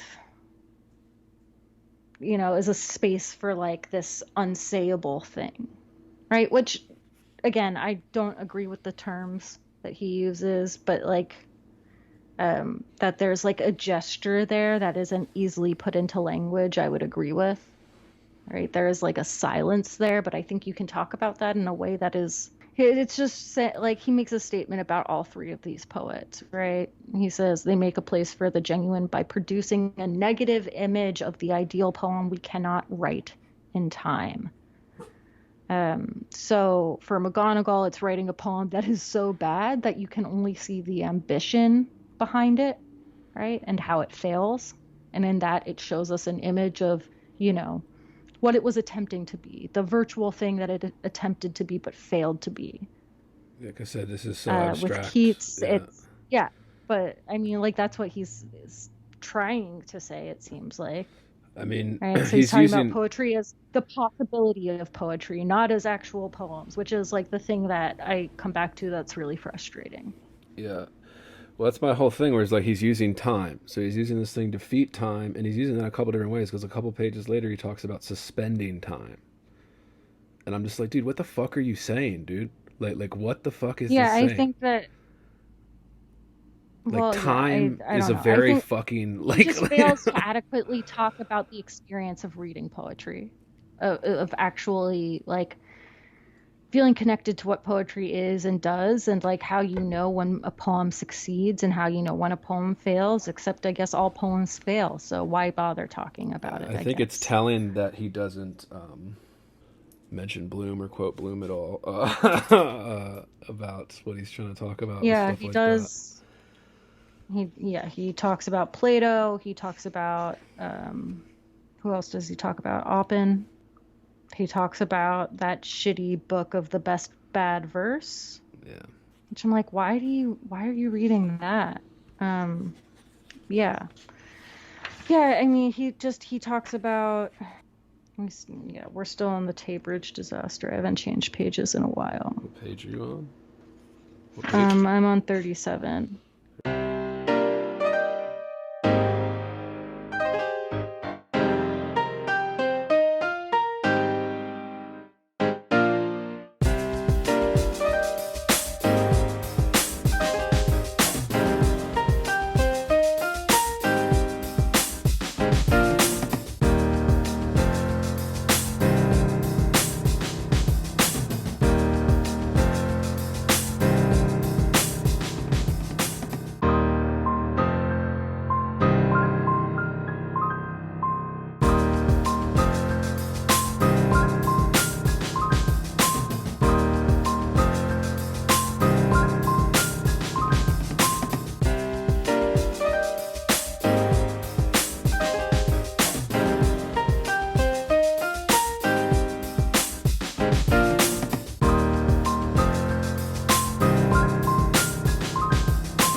For me, what did you say on page 37? Oh, it was the last thing that I was talking about on 37 is, so he talks about, these three poets and how they make a place for the genuine, which again he does not define, by producing a negative image of the ideal poem we cannot write in time. Yeah, and he goes back to this language of, I mean, his whole essay just uses the language of Moore and of Grossman. And in Moore's case, I'm like just constantly kind of confused by it, right? I too dislike it. This is at the bottom of 37 and on to 38. That too in the Moore is important. Poet and reader of poetry are united in a suspicion of the song that any quote earthly poet and that suspicion is the ground for an intuition of the ideal. The hatred of poetry is internal to the art because it is the task of the poet and poetry reader to use the heat of that hatred to burn the actual off the virtual like fog. Yeah, dude. I highlighted that and I was like, that's quite a claim to make without backing it up. Like, is that true? Do we agree with that? It's quite, Does it? I mean, it's just like such a mouthful. Because poet and reader of poetry united in a suspicion of the song of any earthly poet. I mean, I would agree on that first piece, right? We are all suspicious of or I am, I think that as poets, we sometimes make very lofty claims. I think this is where, Ben Lerner is maybe like true to the nature of like what poets tend to do, right? Like we will say things in poems that just as though they are true, which are often just not necessarily entirely true. Right? I think that happens a lot. Yeah. And that suspicion is the ground for an intuition of the ideal. So that by being suspicious, we have this idea that there must be some ideal truth or like some other more true thing, more genuine thing, right? I mean, I think what he's actually saying is that there's like an idea that it's not good enough. Yeah. That this poem and this statement or whatever it is I'm writing in this moment is just not good enough. And I, the poet, know that, and you, the reader, are suspicious of that. We are united in our suspicion that I am not adequate. So, Is that what we're saying? What he's calling hatred in this sense is judgment, right? Like that's what I think the hatred of poetry is something else. I think this is how we judge poems. I think people who like claim they hate poetry don't actually. They just don't want to engage with it, which is different. Exactly. I think that it's indifference. The hatred of poetry is different than the hatred of individual poems, which is also not discussed at any length. Yeah, and Holiday says this in his article too, where he says, I think what Lerner means by hatred in most cases is indifference. I mean, like, it's not like these people, I hate it. I hate it. It's like, do you know how much energy it takes to hate something? Like, this is why, Yeah. This is why we make fun of haters online. Poets who hate individual poems. The people who most hate poetry are poets. Yeah. Right? Like the people that most dislike, or at least I think, like, the people who I talk to when I read a poem and I'm just like, no, this isn't for me, but feel the need to share it. I'm going to share it with someone who I know also writes poems. Right. Yeah, and I think this is the point in the essay where I was pretty frustrated. Not always. Sometimes it's bad to share with my family. Yeah, I was pretty frustrated with the essay at this point, and then I think it kind of just devolves from here, where then he starts getting into, again, the fervor of 2016, all that kind of stuff, like the stuff that was in the air, right? Everybody was talking about.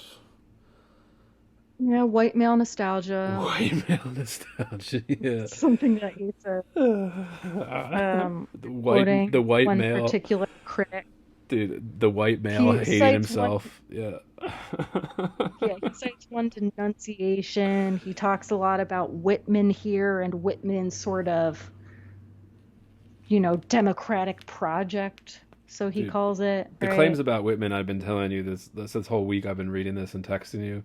The claims about Whitman, I thought were egregiously out of left field. I don't know how he got a lot of these claims. And again, Well, it's some of them because are crazy. Just like, I mean, he makes some claim at some point about how the way that, and like, you can follow this statement, like, it's fine, right? There's right, no way. And this is something, again, that like I would have done that I think poets tend to do. Like, we get excited, we think like metaphor, yes, right? And it turns out that to just like actually be a little bit obnoxious to most readers. That like, um, and maybe it was my frustration at certain moments by this point, because again, Lerner is smart and he dances around something that is a point that ultimately I think he gets to, even if he doesn't make it that effectively. I think he's really intelligent and maybe, in places too much so for like, too much so for his own good. Um, but it's the same thing. It's this yeah, projection. he says this thing about Whitman and his lines and how they're so long and they're always running over the right margin as a kind of virtualizing his poetry. And I was like, is it, or is it like a disruption of what was the dominant craft of that moment? Well, yeah, But again, yeah, it's this same thing I said when we talked about Bloom is like I see a lot of this in especially when I talk about like poetry scholarship. It's this forcing what I would call kind of unprovable projections onto like we're asking the art form to do more than it's capable of doing, and we're just like pretending that's not the case. Like we're just pretending that it's capable of doing whatever we want it to do, which okay, I'm sympathetic. Some places maybe it is, right? Maybe we can do that. That's part of the art form, sure. But like I when think he we're just trying to be nice. well that, and I think like when he makes claims like the most immediate and fastest, like the power of the art is the most immediate and fastest way to achieve socio-political reform. I just like I don't know how you can make that claim. Like, can you give me an Yeah, example does of he when a actually make yeah that claim? Where does he make that claim? page 39 What page are you? page, Yeah, so is he actually making that claim or is it like a it's hypothetical of some kind? it's in I don't reference. remember, It's when he's talking about the theory of but I the avant. remember thinking like, Yeah, it's when he's talking about oh the yeah, yeah, yeah. avant-garde Okay. and how it's kind of tied to political action when it came about and all that kind of stuff. Sure, all that, but I'm waiting for something for like what did the avant-garde do? Like, did it create like any type of what you would call socio-political in air quote reforms? Like, did that happen? I mean, Has any single poem ever? yeah, well, that's what I mean. I just, you can tie that to, okay, we could argue that the sentiment of the poem had an impact on people. Maybe it changed somebody's minds who read it, maybe something like that. But to say that the poem did anything like that is just such a stretch. And I think, again, it's going into the unprovable realm here. It's just a nice sentiment to think about.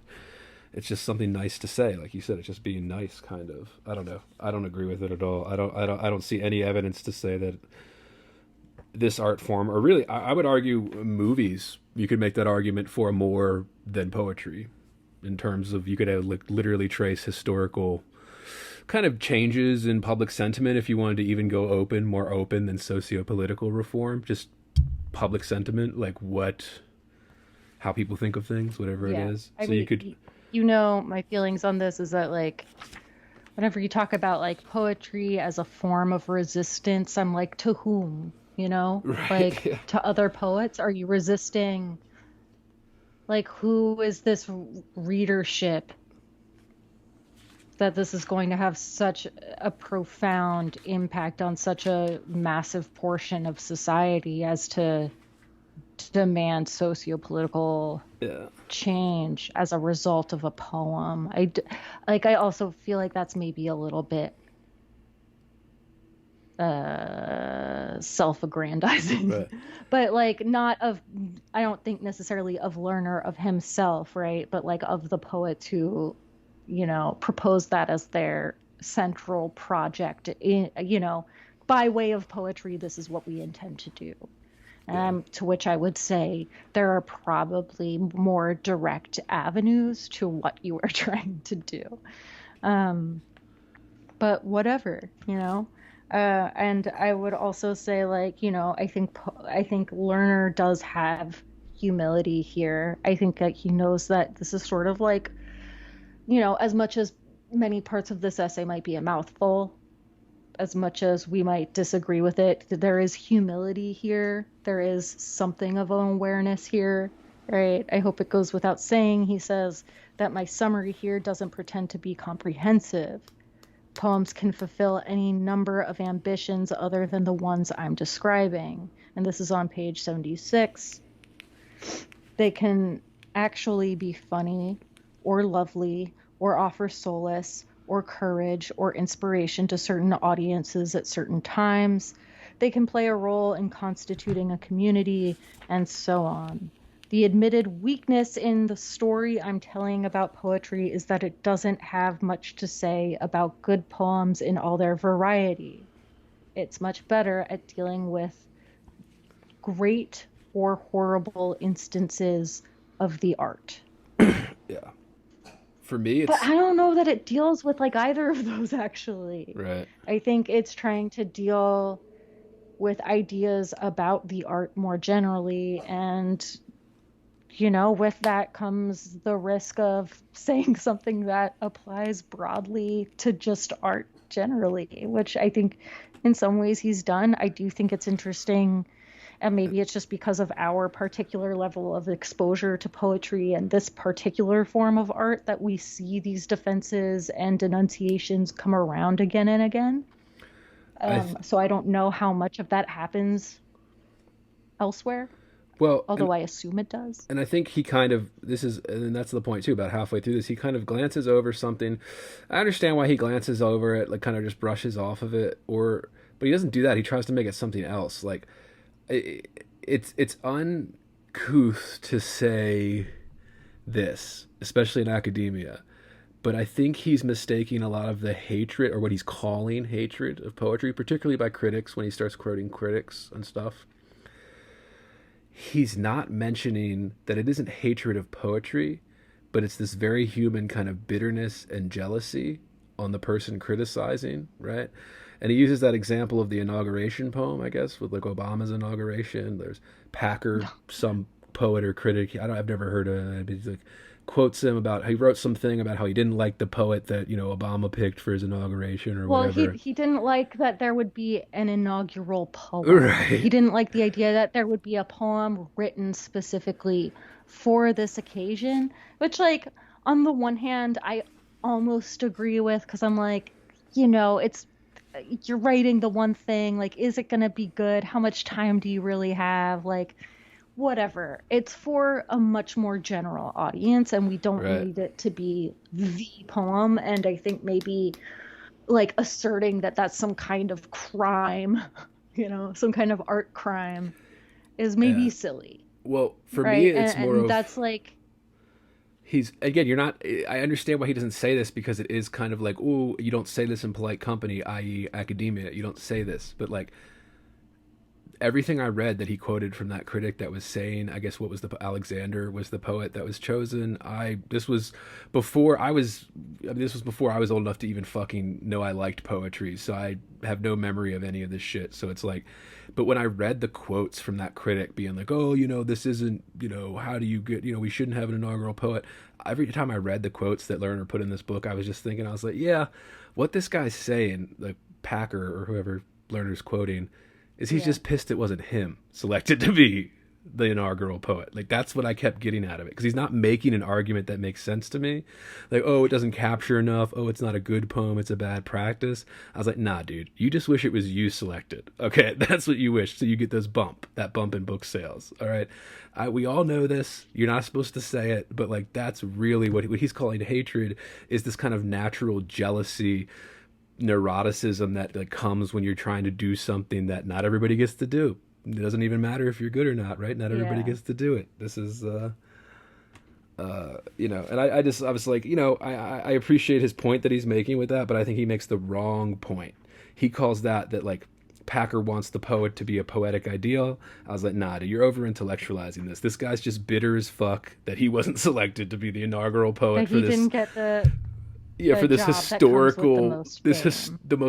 the most historic inauguration we've had in in America. Like, he's just pissed he wasn't selected to do it, right? Like, I think that explains it more than this. Oh, he's complaining about a lofty ideal that isn't met. It's a much simpler explanation, at least in my opinion. But yeah. Yeah, and for reference, this is let's see, what's the first name? So the critic is George Packer. Yeah. I mean, it doesn't matter, dude. It's just, yeah, Packer wrote some bitter fucking thing because he wasn't selected, and we're pretending. Elizabeth Alexander, yeah. We're pretending. Elizabeth Alexander was the poet. Yeah, we're pretending that he had some legit criticism or something. It's like, nah, dude. Yeah, well, he says, for many decades, American poetry has been a private activity written by few people and read by few people, lacking the language, rhythm, emotion, and thought that could move large numbers of people in large public settings, which just sounds like a poetry reading. And I'm like, what? Like, okay, tell us about what it used to be like then. Go for it. Right. Like, I mean, exactly. what do you, right. you know, what are we asking of the poetry reading here? Like, what are we, I don't know. I think you're right. I think my initial response to that quote was actually like, yeah, I agree. But then I was also like, but not really, actually. Yeah. Like, yeah, you're going to the inauguration or you're watching the inauguration. You probably care enough to watch the inaugural poet, right? Yeah. Like, I don't know. I just don't think that actually matters that much. Yeah. And, whatever. But he really starts to sum up around page 76. Where he talks about sort of the weakness of his story that he's telling about, capital P poetry. And it's kind of pleading a little bit. He says, but the story is illuminating because, whatever he says, which I always think is kind of funny when someone accounts for their own story. It's illuminating. Yeah. And it's like, you have now told me that the epiphany of this story was specifically for you, which is fine. Like, that's fine. Yeah, and that's right before that. I mean, that's when he goes into the he just starts making claim after claim about Whitman. Yeah, so he makes a lot of lofty claims in here that he keeps on saying perfect contempt, which at some point he describes, but I just don't really agree with his description of what, he calls perfect contempt. Maybe I should. And this again comes from Moore's poem that he cites at the very beginning. But he talks about Alan Grossman dying. He died in 2014. He died that summer. That's sort of just like a momentary intermission right before he, just sort of right before he closes in the last 10 pages and talks about sort of the childlike nature of playing with language and all of this other stuff. And yeah, I was kind of worn out by the time I got here, gotta admit. Dude, that Whitman stuff threw me for a loop. I had to stop when I was reading this and just put it down because I was like, what are you saying, dude? Like, I get the sentiment. I get it was at a time where there was turmoil, uncertainty. Everybody freaked out, like 2015, 2016. But, like, he's stretching. I mean, I think that's why people like the book. This is what people took from it, was that he's comparing these kind of... It's so flexible. Right. Like, he's making just wild claims. Like, at one point he says, Whitman democratizes pronouns and then says he makes I and you universal. And I was just thinking to myself, like, dude, so the I and you were not universal until Whitman? I just, and again, there's no evidence, doesn't say why this is. It's just a lofty claim that kind of goes along with the sentiments everybody was feeling. He talks about the sort of democratic ideal of Whitman and being the everyman and wanting to stand in for the everyman, right? Whether or not he actually succeeded at that, I think, is a different argument to be making. But then we get this story at the very, very end. I think maybe one of your favorites from this essay about when Lerner attended a, quote, aggressively mediocre opera. His opera. And his boredom, he was bored, and he says it deepened into something like a trance. I happened to see from our distant seats a single firefly slowly flashing around the orchestra, then floating onto the stage, then drifting back beyond the proscenium. Is that the right way to say that? I don't fucking know. But yeah, I happened to see from our distant seats a single firefly slowly flashing around the orchestra. And it goes on, and he says that its light appearing here in New Mexico, and then 3 leagues from Seville. Like, like all this stuff, he just talks about, what is this firefly story about? Again, I mean, it's the same thing. It's just abstracting further what he was already Here saying. in clock time, and there in the continuous present tense of art. Right. Like, if we were going to talk about the present tense of art, I feel like we had to talk about that sooner, maybe. But yeah, sure. Well, I think that's where it really falls off the rails, when he starts trying to make these connections between... That's where... Well, I mean, before then, I think I wrote in my notes here, it really falls off the rails halfway. Just throughout. Yeah, this essay falls off the rails when he kind of, like, the intent to prove hatred is so lost in his defense of all this, like, kind of what I would call his contemporaries for the most part, that he kind of dances around the point he's trying to make. And I think it just further obscures it, right? Like, he's not really making a case for why people hate poetry so much as he's making a case for why he believes it to be. No, he never says why people hate poetry. I don't think it's ever actually said. Any of the, multiple reasons I think that exist or are common for disliking at least poetry, which I think is probably a more common attitude than outright hatred.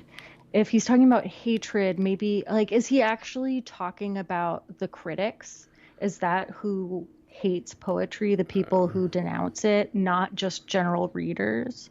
Because I also don't think that's what Moore's poem is about, which is also one of the big, problems I took with the setup of this essay, is that I wasn't convinced by his reading of Marianne Moore. Right. And again, like, I think he's smart. Like, I do. At the end of this book, I don't think he's so smart. Yeah. By the time I got he to says the at the end, all I ask the haters, and I too am one. Where is this? Is that they strive to perfect their hate, their contempt.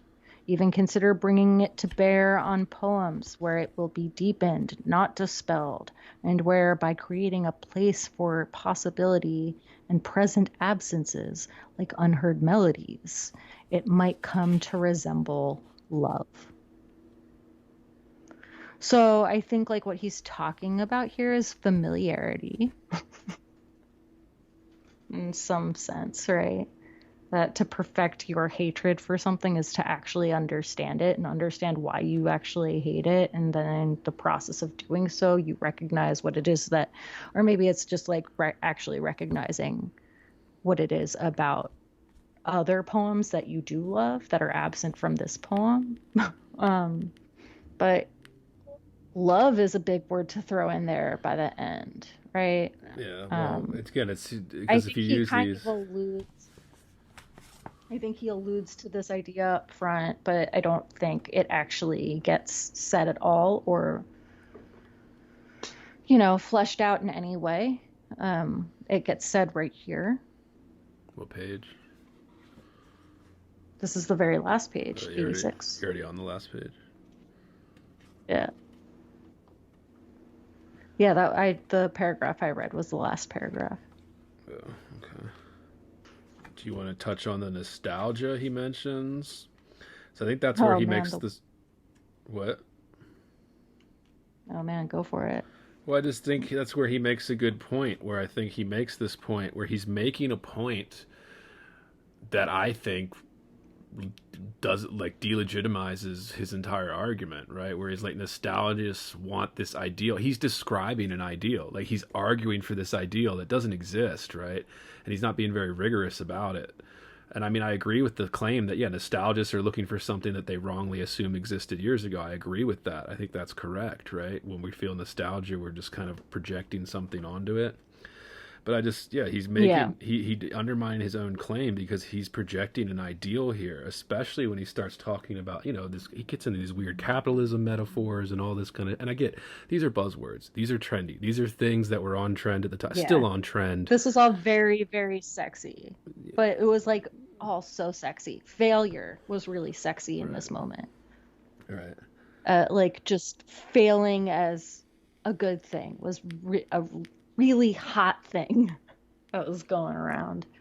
That's what I mean. And like, and using that example, I think, this is why I say, oh, well, maybe he's not so smart, because by using this framework of nostalgia, which I agree with the framework he's putting forth, he's falling victim to what he accuses them of. Like, yeah, well, I also think it's like just one of the things that you can fall victim to if you're trying to wrap in so many abstract ideas into one thing without a clear and obvious goal.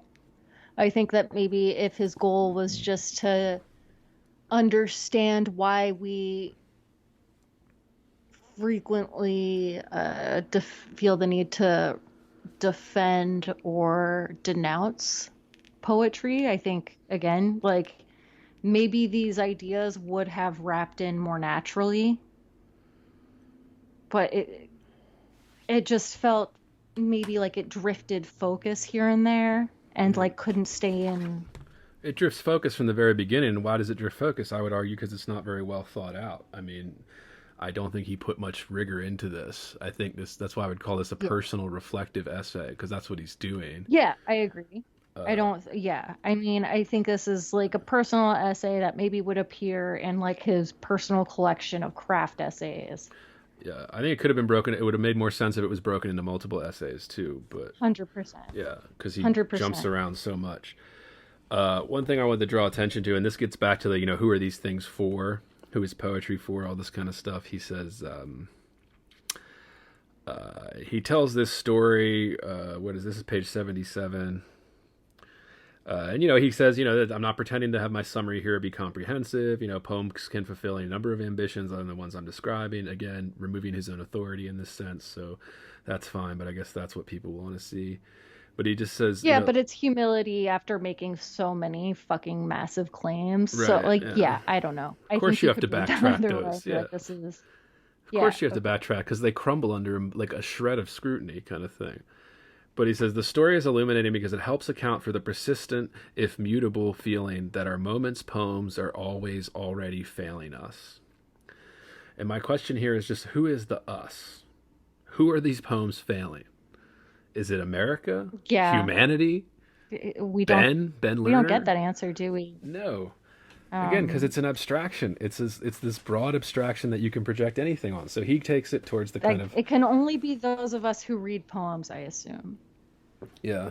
Well, I mean, yeah, you could say that. But I just mean like fail. So somebody writes a bad poem, or a poem that he would say fails us, right? Who is us? What has it done? Like I write bad poems every day. Like nobody like, I mean, it doesn't affect anybody, right? Like who is...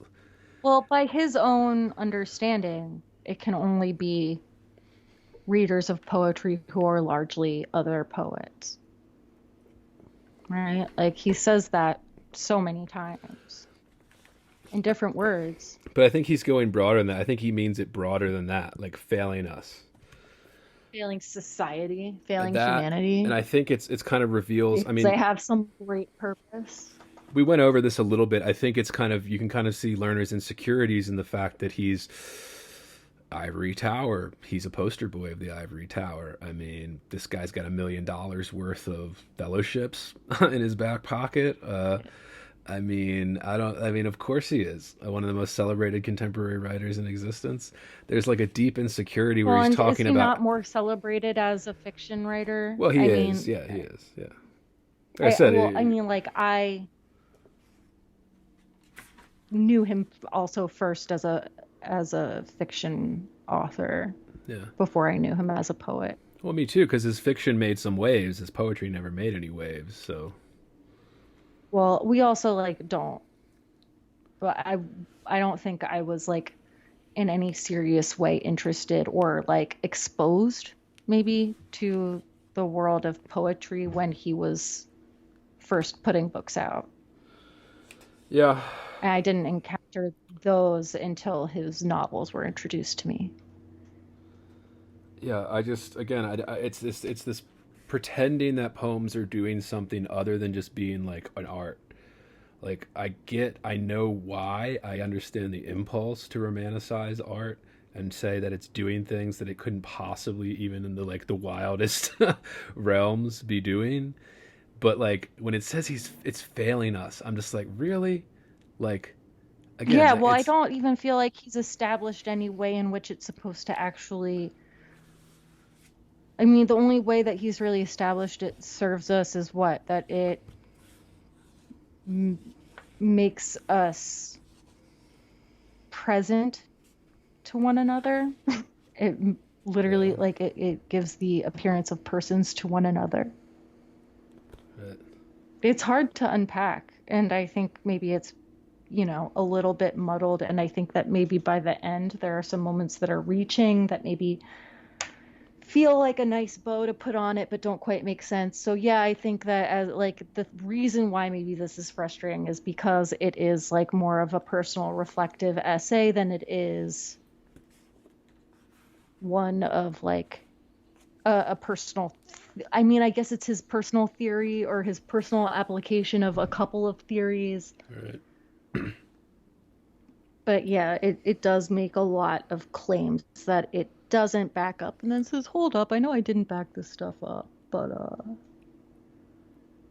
But let me believe just me, assert yeah. really quickly that that poetry is failing us. And I think his example of the hypermart and that, like, where he's talking about, like, again, this kind of capitalism metaphor, I think it's much weaker than he thinks it is. Like, you I know, would be interested in the argument that about how poetry is failing us because I right, don't see him like, and right. his whole thing is that like you can't have a love of poetry without the hatred of it, Well, right?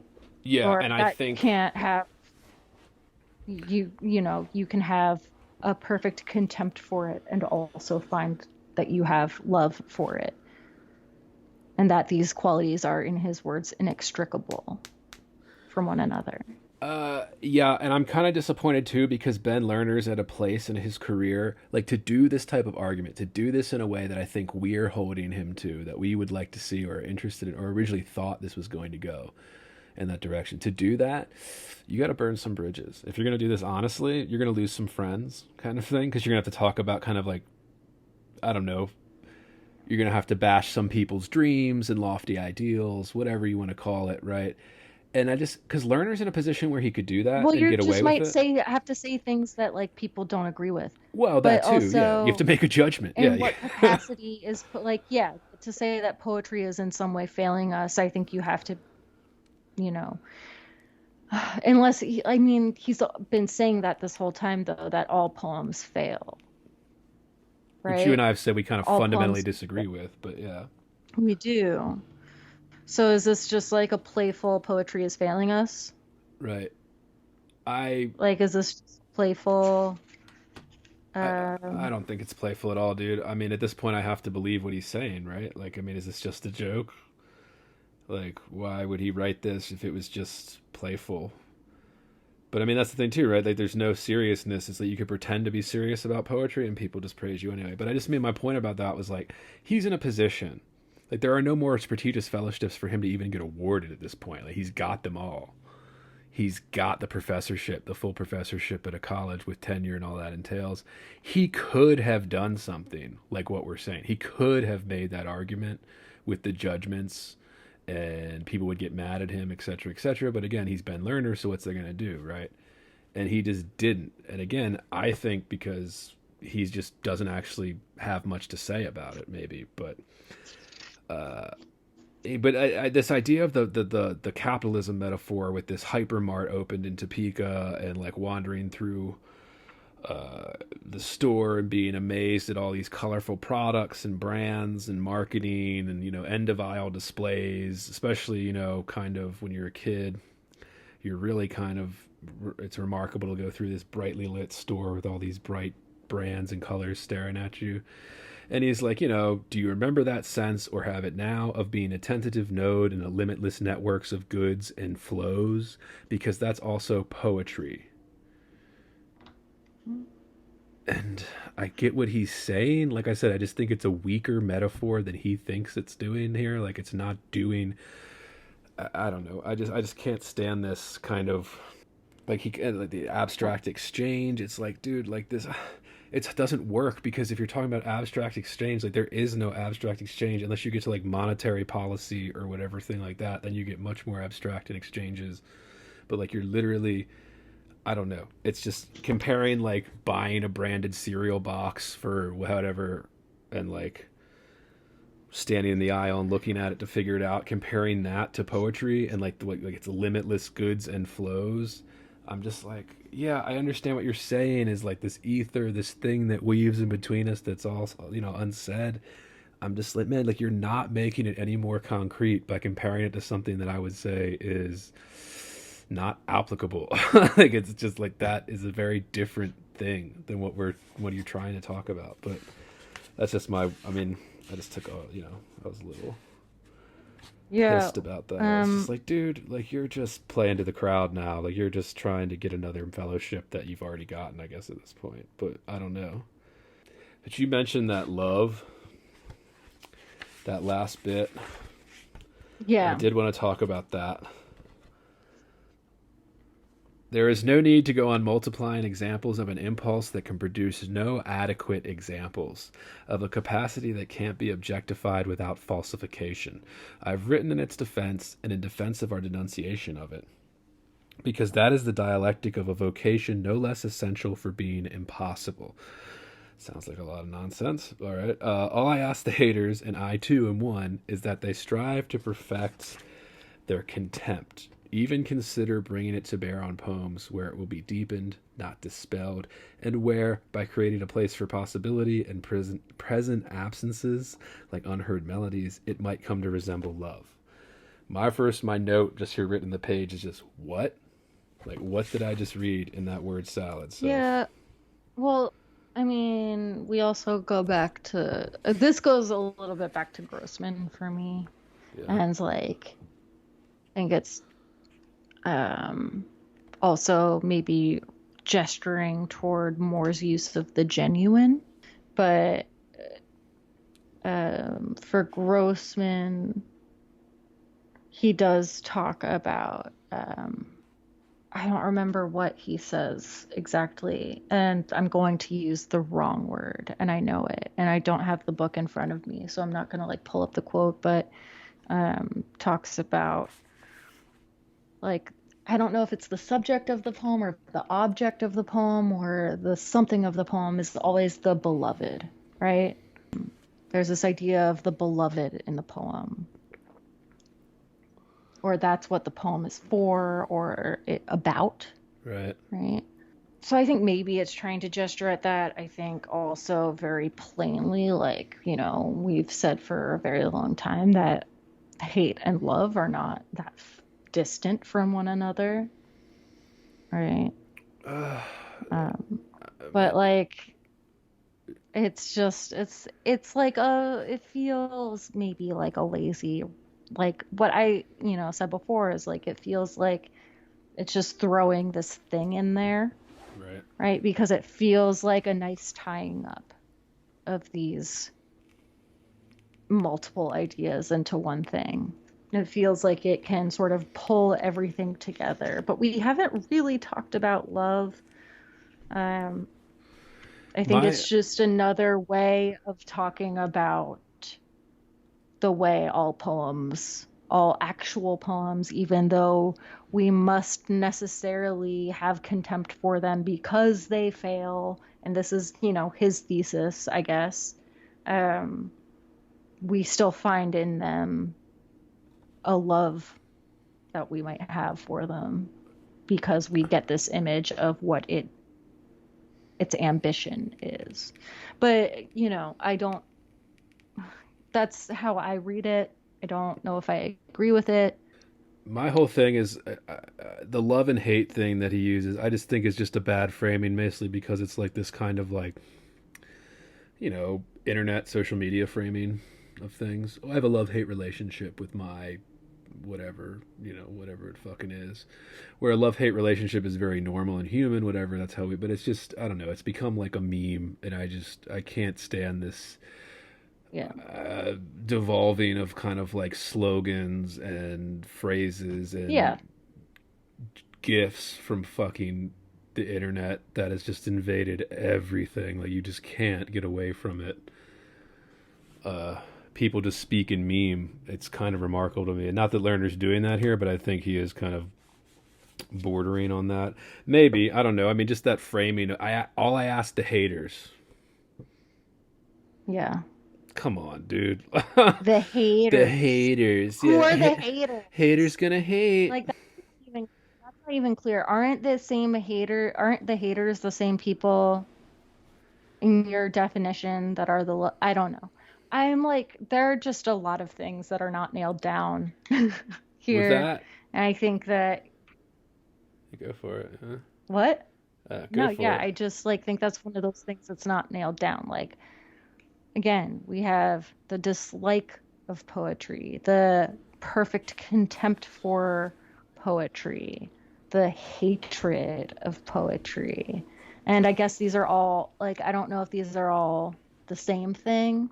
We have the genuine and the virtual and the actual, and a couple of those might be the same thing, but maybe not. And one of them always fails. And it fails only, like, there are all of these terms that, like, it's just a lot. It's a lot to follow for so few pages. And I think not always in every place adequately defined. Some of them are perfectly fine. Like, even though I don't agree with them, I think if you needed to follow his understanding of what the virtual and the actual are, I think you could easily do that. I don't think the same is true for what we're talking about when we talk about hatred.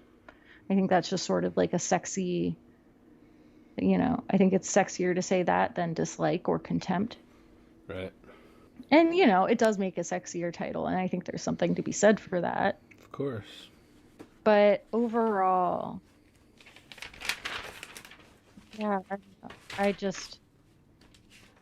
think that he'll always have the defense of, it's just sort of like a personal essay that doesn't actually mean to present a real theory. But I kind of think that it does. I don't know.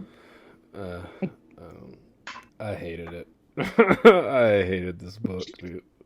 Well, so did Mark Halliday. Yeah. We Who should said move on to Halliday's piece. we don't have to spend a lot of time on this. He wrote It's a in short piece. Pleiades. Yeah, he packs a lot in, and he goes through a lot, though. And my favorite part of it was called Lerner and His Firefly. And I laughed at that. Yeah, I was like, oh, this is going to be good. The Firefly moment. Firefly. Yeah, and he says a lot. He outright claims that he got Grossman's claims about poetry wrong. Well, Especially where he says poetry isn't hard, it's impossible, which is, he just says, yeah, this is wrong. Grossman and Halliday says, that's wrong. Grossman always wanted to show that poetry is hard, but his life was devoted to its possibility and to its value. Well, the first aspiration to the ideal, perfect, quote, virtual poem becomes lethal when carried too far. What I would say, And the first thing he points out is something we pointed out too, where Holiday makes a good point about the hatred. When he's saying, what he says, there's the sensationalism of insisting on the flagrant word hatred, when really what Lerner has in mind is addressed more fairly by such words as frustration, disappointment, radical skepticism, or dislike, like in the actual Moore poem, right? Dislike. Yeah. And I think that's a fair point. Although when you read that essay, it's a fun essay because it is very bitchy and kind of. It's pretty mean. It's very bitchy, and it's like a fun read, and I am inclined to agree with him most of the way through. And I'm not a huge Halliday fan. Like, I'm not.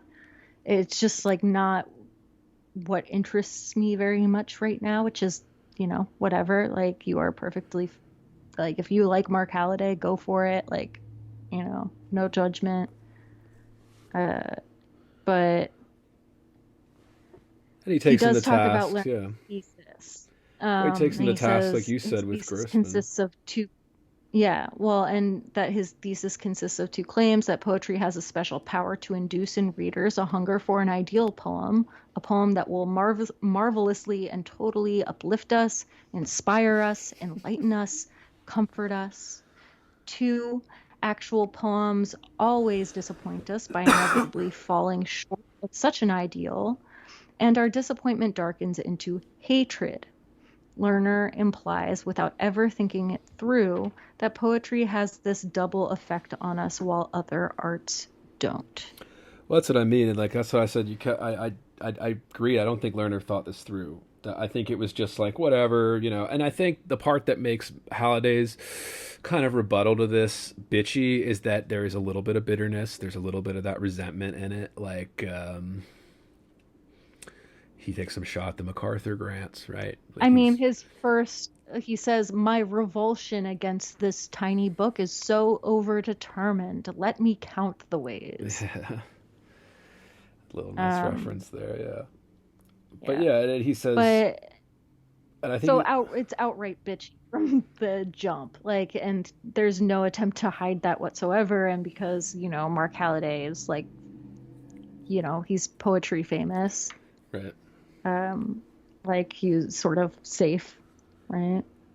Yeah, and I think a telling quote that I wrote down here from that Halliday piece is when you were just about there, where he was saying, Lerner believes that ultimately, beyond the frustrations he calls hatred, he loves something he calls poetry, but this something turns out to be a blissy, mind-blown, oceanic feeling separate from and happily oblivious of individual poems.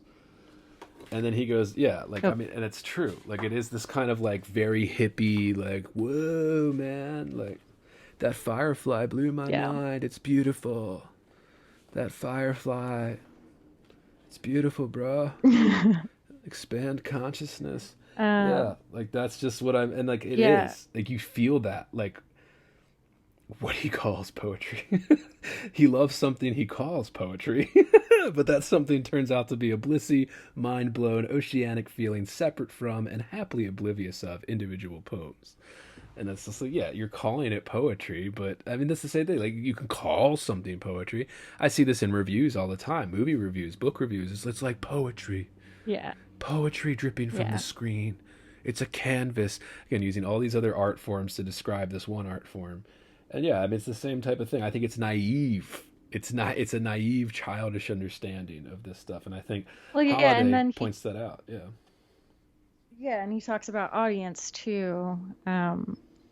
He says any serious discussion of the essential demands poetry makes upon readers and the essential effects it has upon readers would have to address as its first audience, its most important, because most engaged and informed audience, the population of people who care intensely about poems. So this is kind of like a fucking weird sentence that I read 800 times and did not like.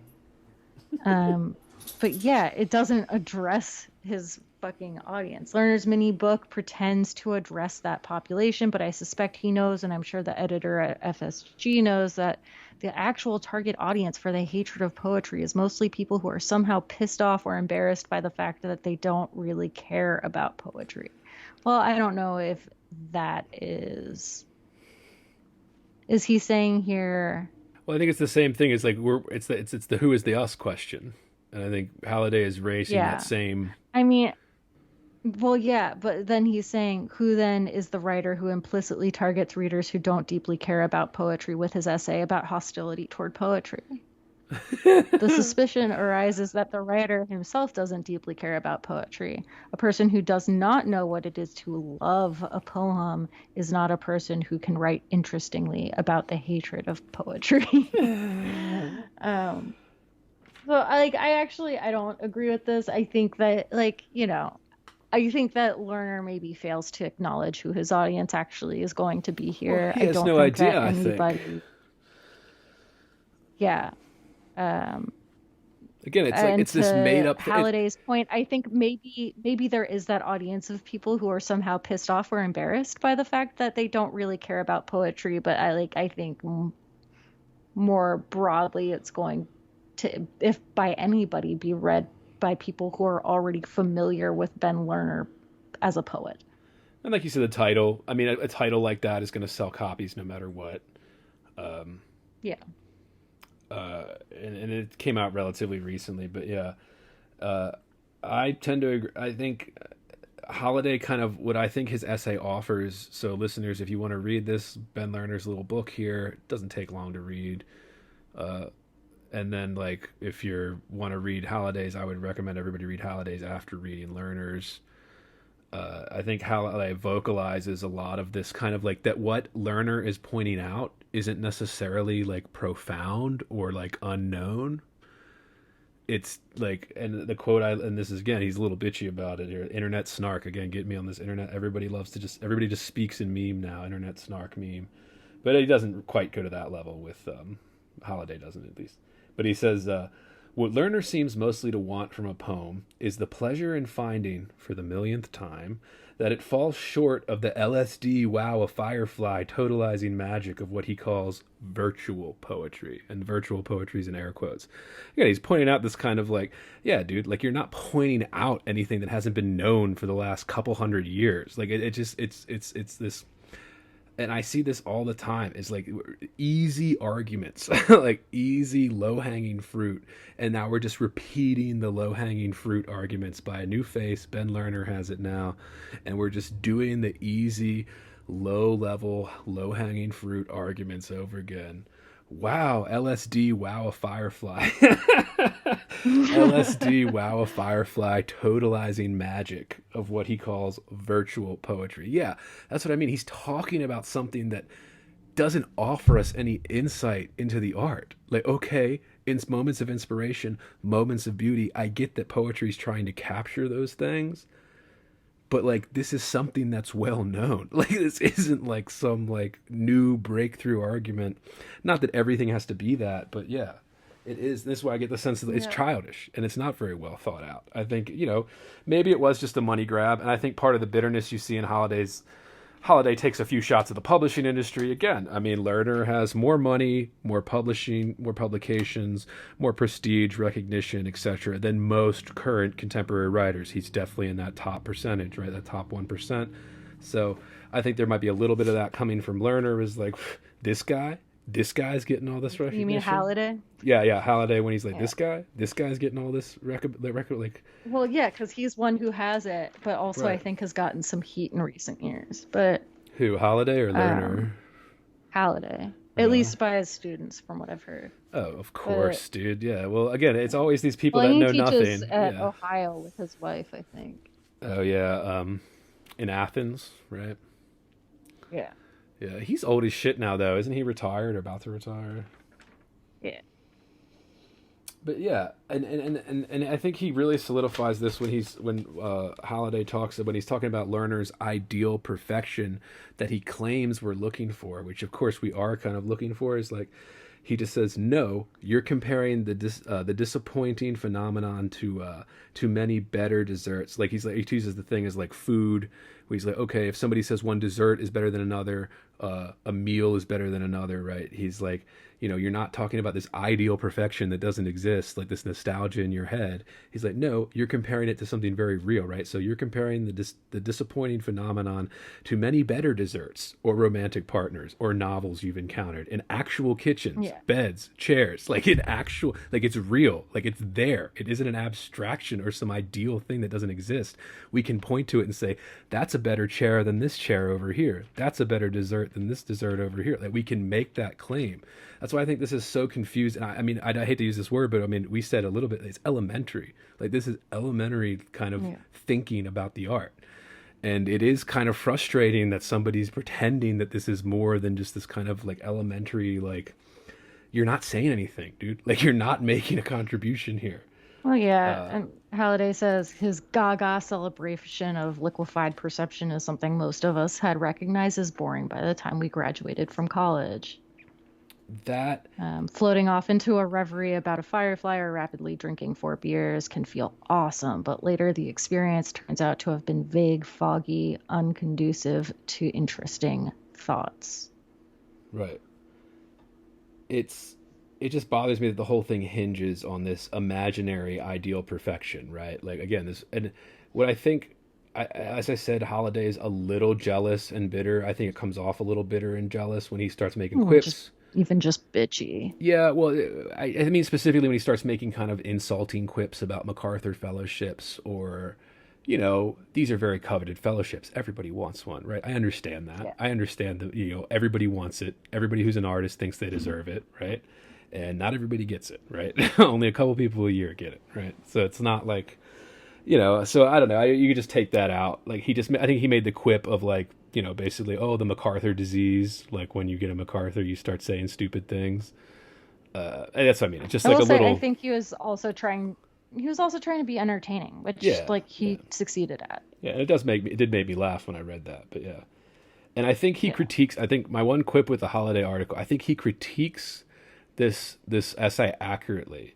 But I think he doesn't hold, and again, it's a much shorter essay. It was published in a lit journal that nobody reads because nobody reads lit journals, and so probably most people didn't read this thing. Although it is on the internet if you use the Google to find it, listeners. So he does critique accurately, but he doesn't hold Lerner to account for like these kind of claims that he makes, which bothered me, as I mentioned in like the last 3 hours we've been doing this. Bothered me specifically his claim of virtual poetry. Why is nobody taking this down? Like this is an asinine idea. Like I wish Halliday would gotten a little bit more into how ridiculous. Well, it's just like such a basic. It's just Plato. it's just the thing, the perfect thing versus the real world representation of the thing. That the idea comes before the thing itself. And I guess fine, but it's not like all poems are not failures because of that, or else we wouldn't read them.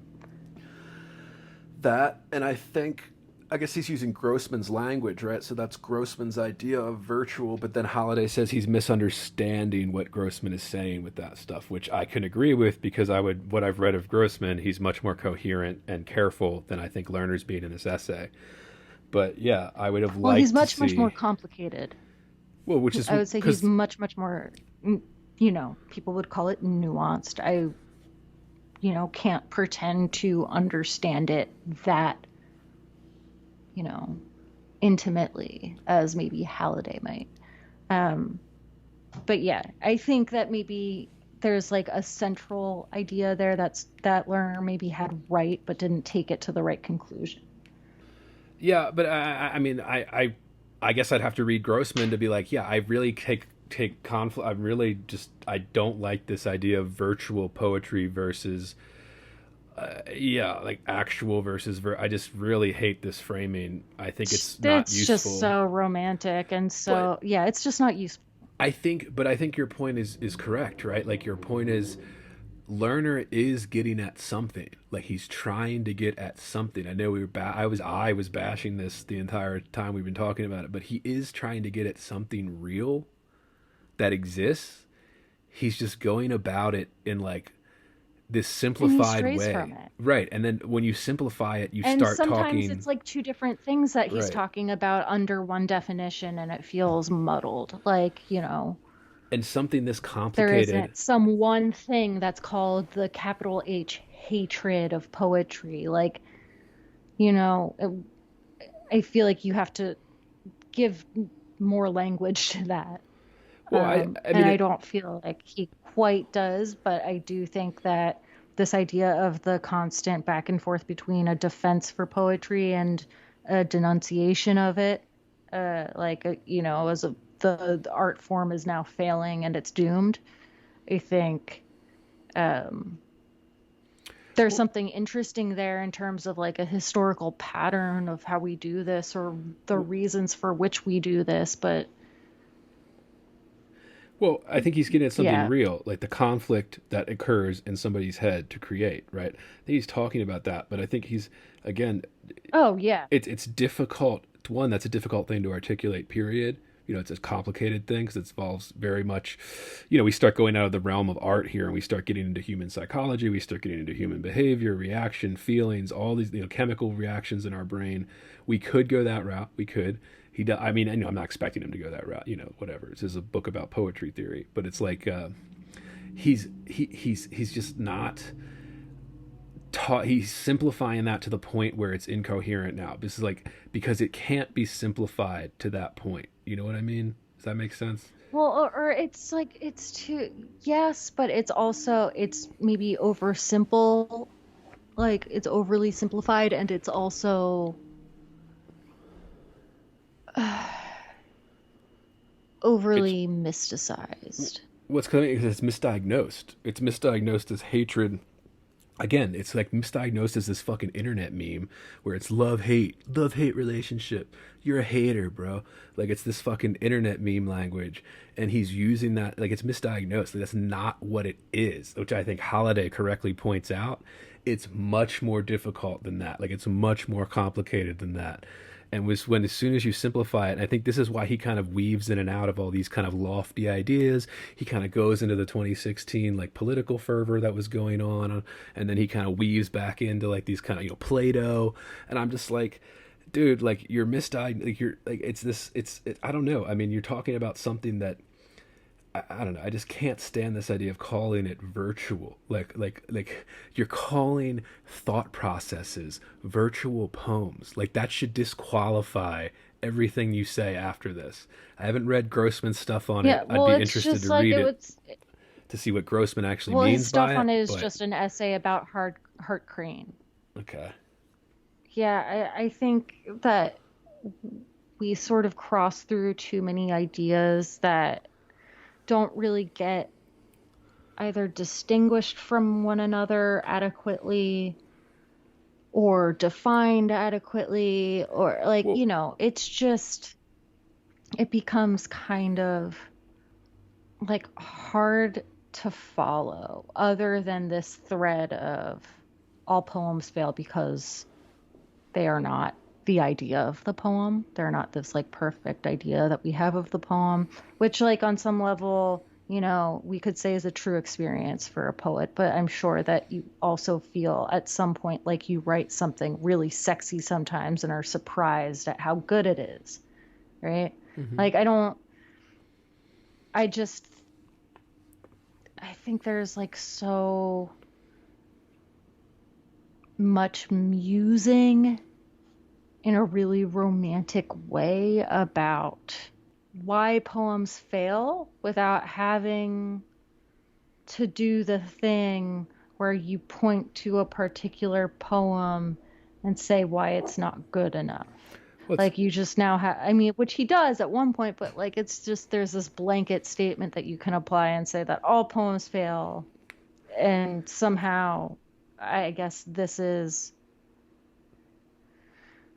yeah, I don't know. Well, because he's like the hatred thing I get really hung up on because right. I'm not ever sure which kind of hatred we're talking about or whose hatred we're talking about. Is it the hatred of poetry by poets, by the people who decide to denounce poetry that is not, that doesn't necessarily exclude poets. Like there are many in that category, I'm sure.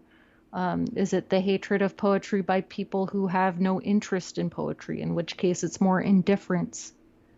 Right. I think audience is important here. And I think, yeah, I don't know who this is for, really. Well, I think because he misdiagnoses it, so because he's talking about something that's like, he ends up making an argument that says you just shouldn't make judgments because he's confused and misdiagnosing what he's Or that actually it's talking somehow about. like impossible. Not Right. that, well, it's not that you shouldn't make judgments, it's that by reading bad poems, you're having an experience of what the ideal poetry is. Well, the reason I say this is because And I feel like, his only argument for like why people hate it is that they're comparing it to some what he calls a poetic ideal or ideal poetry in their heads, right? He's saying that it doesn't exist. I think Holiday rightfully takes that down and says, "No, here's a couple examples of ideal poetry that yeah, exist in the world." I just, So making that I just argument, think if Lerner, I think if he isolated like each one of these claims and wrote just that essay, it would be really, like he could write something compelling. If it was, uh, you know, well, and I mean, oh, what I'll was I just mention saying? this is completely devoid of craft, right? Like, there's no talk of craft in this book. Like, there's no talk of Well, he talks about it a little bit when he talks about that one super bad poem about the Tay Bridge, yeah. the Tay Bridge disaster, whatever. Um, But that's what I but mean. yeah, I think if he isolated this to talk about different pieces of this, it just feels like too many arguments that could be made that he is trying to force together. Like he is trying to square with one another. And I don't know that you can, but I do think that you could maybe write each of these as individual arguments without having to try to tie them up so neatly, and actually like honestly explore each of these claims as an individual essay. Maybe not an 86-page essay, but that's what I mean is he's making these kind of lofty claims that he doesn't go into because he's misdiagnosed what he's actually talking about, and then he has to keep doubling down and going into these kind of lofty, again, very abstract, what he so calls what is he actually ideals. talking about? Because I feel like what he's actually trying, I feel like the one concrete thing that he's coming back to is, you know, why do we, oscillate between defending poetry and telling everybody that it's dead? Um, Well, I mean, I don't know. I mean, if I was pressed, if somebody put a gun to my head and said, "What's this book about?" I would be like, "Oh, judgment is bad." I don't know. I really have no idea what he's saying. Like, that's what kind of confuses me and irritates me about this. But I think Halliday was feeling that too. It's because this book is held up as if it's making, I mean, not that it's held up so much, but it's held up to like, as if it's making some kind of really important point about the art and how people feel about it. And like I said, I think it's really just a lot of nothing. It's a lot of like, I don't know, which is why he keeps going back to these abstract things because he has nothing to say. So he just keeps pulling. I mean, again, when you're going this abstract, you can pull anything into it, right? well, Like you can. it feels like in a lot of ways it feels like a lyrical essay that wants to be like a, you know, craft essay or a theory essay. But Yeah, and it hey, ends up being neither because it's so preoccupied. um, But and yeah, like again, like you could write that essay that's like, yes, the experience of reading bad poems makes us extra aware in some way of what those poems are lacking, what would make them a positive experience, and by virtue of that, we ultimately do get some positive thing out of it. I think you could write that essay and it would be fine. But yeah, it, it was tough to follow in places. It felt very sensational as I was reading it, or for somebody who is interested in poetry and has been for some time. It felt like, oh, this feels sensational. This feels like right. a very buzzy. you I know, mean, it is. essay. So yeah, It uh, gets back to that question. Yeah. So who are these things for? Who are these defenses for? yeah. I mean, And what are they for? Kind of thing. Like, is poetry hurting right now? Like, is poetry any? I think I'm gonna say that they're for exactly who ultimately reads them, Right.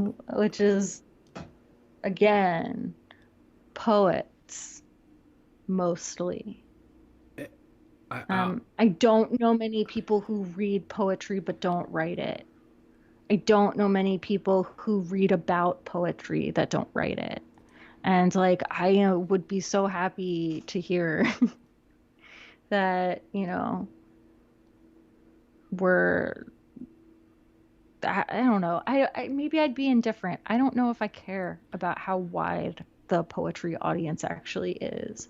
But I do think ultimately that is who it's for. I don't think you can like write the words virtual poem, capital P poem, and not be writing for, you know, an audience that already has some familiarity. This feels very much like it's speaking to poets and to, you know, people already in that world. And I think that's probably true of most defenses and most denunciations. What are you going to do? Tell the general public that poetry is dead? They don't care. It's already been dead to them. But like, I mean, in terms of defenses, I think it's sort of twofold. I think that some probably hope to reach a broader audience, right? yeah. I think it depends on what the actual purpose of the defense is. Like, I think if it's saying that poetry has purpose, like some kind of social or socio-political purpose, it really depends. I think ultimately you're going to end up with a readership that is mostly poets, but possibly more than that. I think a wider audience is more likely to read a defense than a denunciation, depending on like the language that it uses and who it sort of postures itself for. But it's always going to be mostly people who already exist within that field. I would say that the audience for this is just the people that asked him to write this for a book deal, dude. I mean, I don't know who these defenses are for. I think more recently, like whenever you see this stuff, it's based on internet comments, so strangers online. That's who people Or, are like. it's Yeah, for us to make ourselves feel better about yeah, the shitty poems that we're not writing because we just have these beautiful, perfect virtual poems existing in this right. otherworldly That's abstract what I mean. He's space. basically arguing that you shouldn't bother to write it because your brain's better than whatever's. I mean, Well, like maybe that's that's it's just where he's at in his career, yeah, man. but I Maybe just he's just not writing. I just can't believe that And that's he a just serious thing being argued by somebody at his level. I just can't believe that that's a serious, legitimate thing. Not just that he did it, but that people are actually praising it for it. Like this honestly makes your art look worse. Like this makes people like poetry less. Like like I don't get it. Yeah, I'm not sure how much praise this got. But that Um, and like you always talk about this too, like the audience. Like what are we talking about? This kind of it's again it's this abstract audience. It's this oh why do people being this big abstract term hate poetry? Why do they love poetry? And again it's this like yeah, I don't think they feel either of those things right toward poetry. when in reality most Most people of don't them. care. Yeah, most people are so indifferent. Like it's not Except like for like the stray, high school sophomore who was forced to be introduced to it and decided in that moment that they hated it and stuck to it. But I don't think most people have like an active hatred that takes up quite so much energy as hatred tends to. yeah, well, when I think that's the thing too. When people say hatred now, that they're talking about something that isn't actually. Again, like hatred takes so much energy. Oh, I hate this. It's just like it's not actually what they mean, right? Like it's not like I think that too. I think people just don't like things that require stuff of them, right? Like it's a selfish reason. Like it's why do people hate poetry? Well, because it requires something of them and they don't want to do that. And Like people so don't yeah, I It's also more. think It people requires don't work. love to read as much Well, because it requires work. well, the same And reason I people say don't that want as to someone read. who has like fallen into the trap of fucking loving audiobooks, which I always have. Yeah. Like always, like I was a shitty reader as a kid, and audiobooks really fucking helped me be able to like, ultimately read without audio behind it. uh, but like, yeah, it's fucking convenient because it doesn't absorb Require all of work. your fucking Right. attention. Well, that's what I mean. People just don't like Um, work. that's just part, but Yeah. that's also just part of where we are at, like as a culture, and like, okay, Right. like we have all these technologies now, we have the means to do this. Audiobooks are far more common. And so, like, people who were largely not readers up until now probably are, like, at least, dipping a toe in, which is I doubt it, probably dude. mostly good. I doubt it. I mean, all statistically, all the sales of books, everything's down. Nobody's reading shit. Again, maybe that's where these defenses stem from. Reading versus listening, we can get into that later, Yeah. but I it's a mean, talk for another time. I've soured on audiobooks. I hate audiobooks now. The hatred of I love audiobooks. audiobooks. The hatred of Fucking love audio. audiobooks so much. The hatred of audiobooks. I love only half committing No, but to a you see, book. Soph, you only What? hate it. I see. I only hate audiobooks because it's not as good as what I pictured in my head before I went there. Like that's the only reason. Oh, you like the virtual audiobook? Yeah, according to Lerner, yeah. That's Um, again, that's a good no, application of his nonsense logic in this book right there. Yeah. Yeah, I fucking love audiobooks. Yeah. They're great. Well, for me, it's the same thing you said. I don't like them because I tend to drift in and out. Like I miss things because of Yeah, audiobooks. It allows which me is the same to. reason why a lot of people fucking love them, Right, exactly. It takes the work out of it. because you can drift in and out. Right.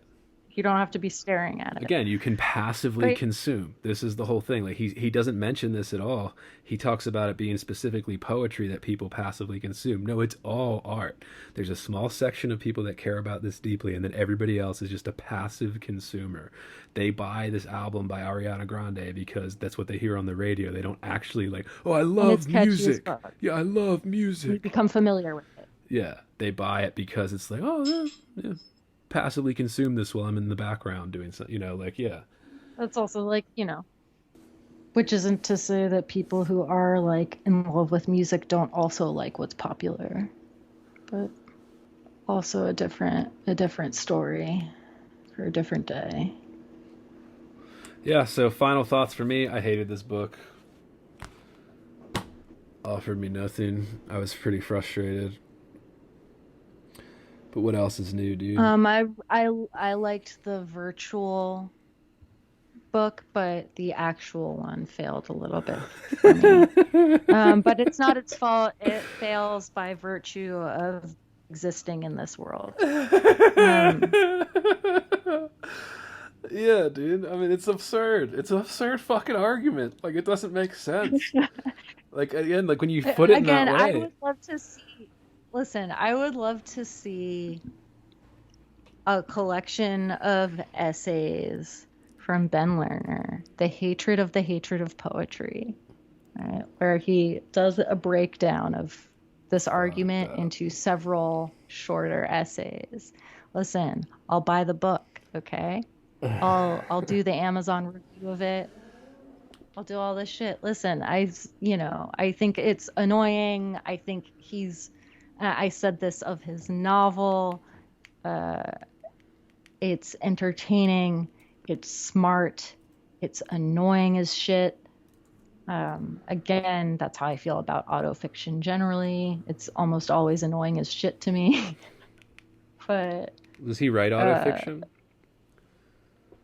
I mean, you look at 1004 and pretty sure the central character's name is Ben Lerner and is a poet and, goes to Marfa, Texas and is living in New York City and, all of the things that Ben Lerner also does and has done and is named. But I mean, it wasn't like bad. It it had an air of, and maybe it's just like the self-reflexivity of it all, or just there's something in it that's just annoying. And I could never quite put my finger on it. And I was like, you know what? I do both hate and kind of enjoy this, and I can't. And maybe my annoyance slightly outweighed my liking. Right. So it became that much more confusing. Usually you can largely like something and be like a little annoyed by it. But I felt like I both hate and kind of enjoyed this, and I'm not sure what to do with that. And I spent a semester just not really being able to figure it out. So I assume it's just that it's autofiction and that it's so clearly, Ben Lerner, the novel. Well, so I mean, I think autofiction is just. I mean, if I was going into my elaborate theories, autofiction, the popularity of autofiction is just showing that like how devoid of imagination our culture is. We're just so obsessed with ourselves that we can't think of any actual ideas of our That's own. what it So we feels just, like. I think yeah. that's what feels annoying. It feels a little bit self-absorbed. Well, it is. I mean, Which fucking writers are, and like whatever, but maybe don't show me through the character who is you. yeah. But yeah. Anyway, 1004, it's a pretty good book. You should read it. Yeah, I You guess should I'll buy read it. it. And to all of you out there, I hope you'll also read The Hatred of Poetry and, tell us what you think. No, we don't care what you think. Don't tell us. Okay. Yeah, put it in the Defer to comments. Andy. Put it in the comments. Yeah. Is that it? Yeah, go and look up some really good pictures of Ben Lerner so you can put the face to the words, if that, I mean, not that that really matters. If you care more about the virtual Ben Lerner than the actual Ben Lerner, do not look it up. Yeah, dude. You can also, if you just type in Midwestern, like Midwesterner into Google, I think a picture of him just shows up. Like, Do we count Kansas as the Midwest? I would. I am not very intelligent. Directionally speaking. Not good at maps. Right. But it's okay. Yeah, I don't know. Yeah, you're probably right. It's one of those states that I can't tell if it's like the South or the Midwest or both. And I lived in Kentucky for a while, and I was always pretty confused by it there too. It's like, so you're Southern? Okay. This is okay. But that's Ohio right there. But this is the South. All right. Yeah. We get snow here. But Yeah. Ohio's right across this bridge. Yeah. And so is Indiana. Okay. Yeah. Yeah. Yeah. Is that it? Nothing else on this crap? I mean, like, how much more time are we going to spend on this? Yeah, I can't spend any more time on it, dude. Gassing. I just asked Gassing that. out. Yeah, I just asked that I think to I make gassed sure. out like an hour ago. I just asked that Just to, been- yeah. I just asked it to make sure that we're like, all right, nothing we didn't gloss over, anything you wanted to hit before we officially stop, you know? Dude, there's nothing else. Right, We've gone yeah. so far. It's been 3.5 hours. Good. It's been 3.5 hours of Ben Lerner, dude. Yeah, it's too much for The Ben second Lerner, shortest book we've ever read. The second shortest prose we've ever read. All right, yeah. So, if you want to contact us to tell us about how wrong we are about Ben Lerner, you can contact us at our actual email address, heavyboardpodcast@gmail.com.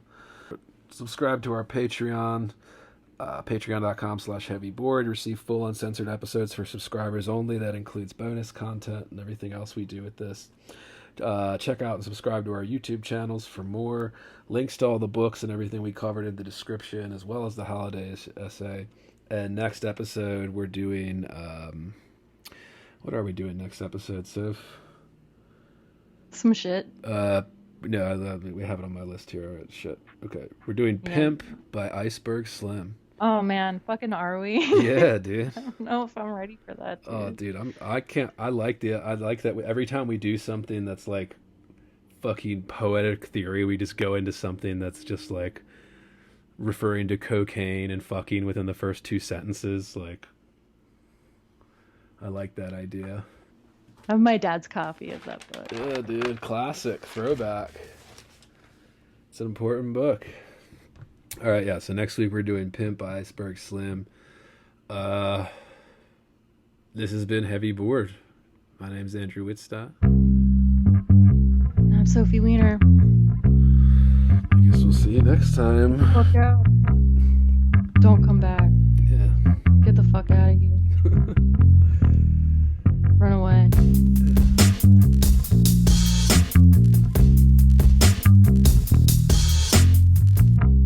Heavy. Bored. Heavy. I am heavy. Bored. I may say that the male is entirely hostile. No! Resources. Life, friends, is boring. We must not say so.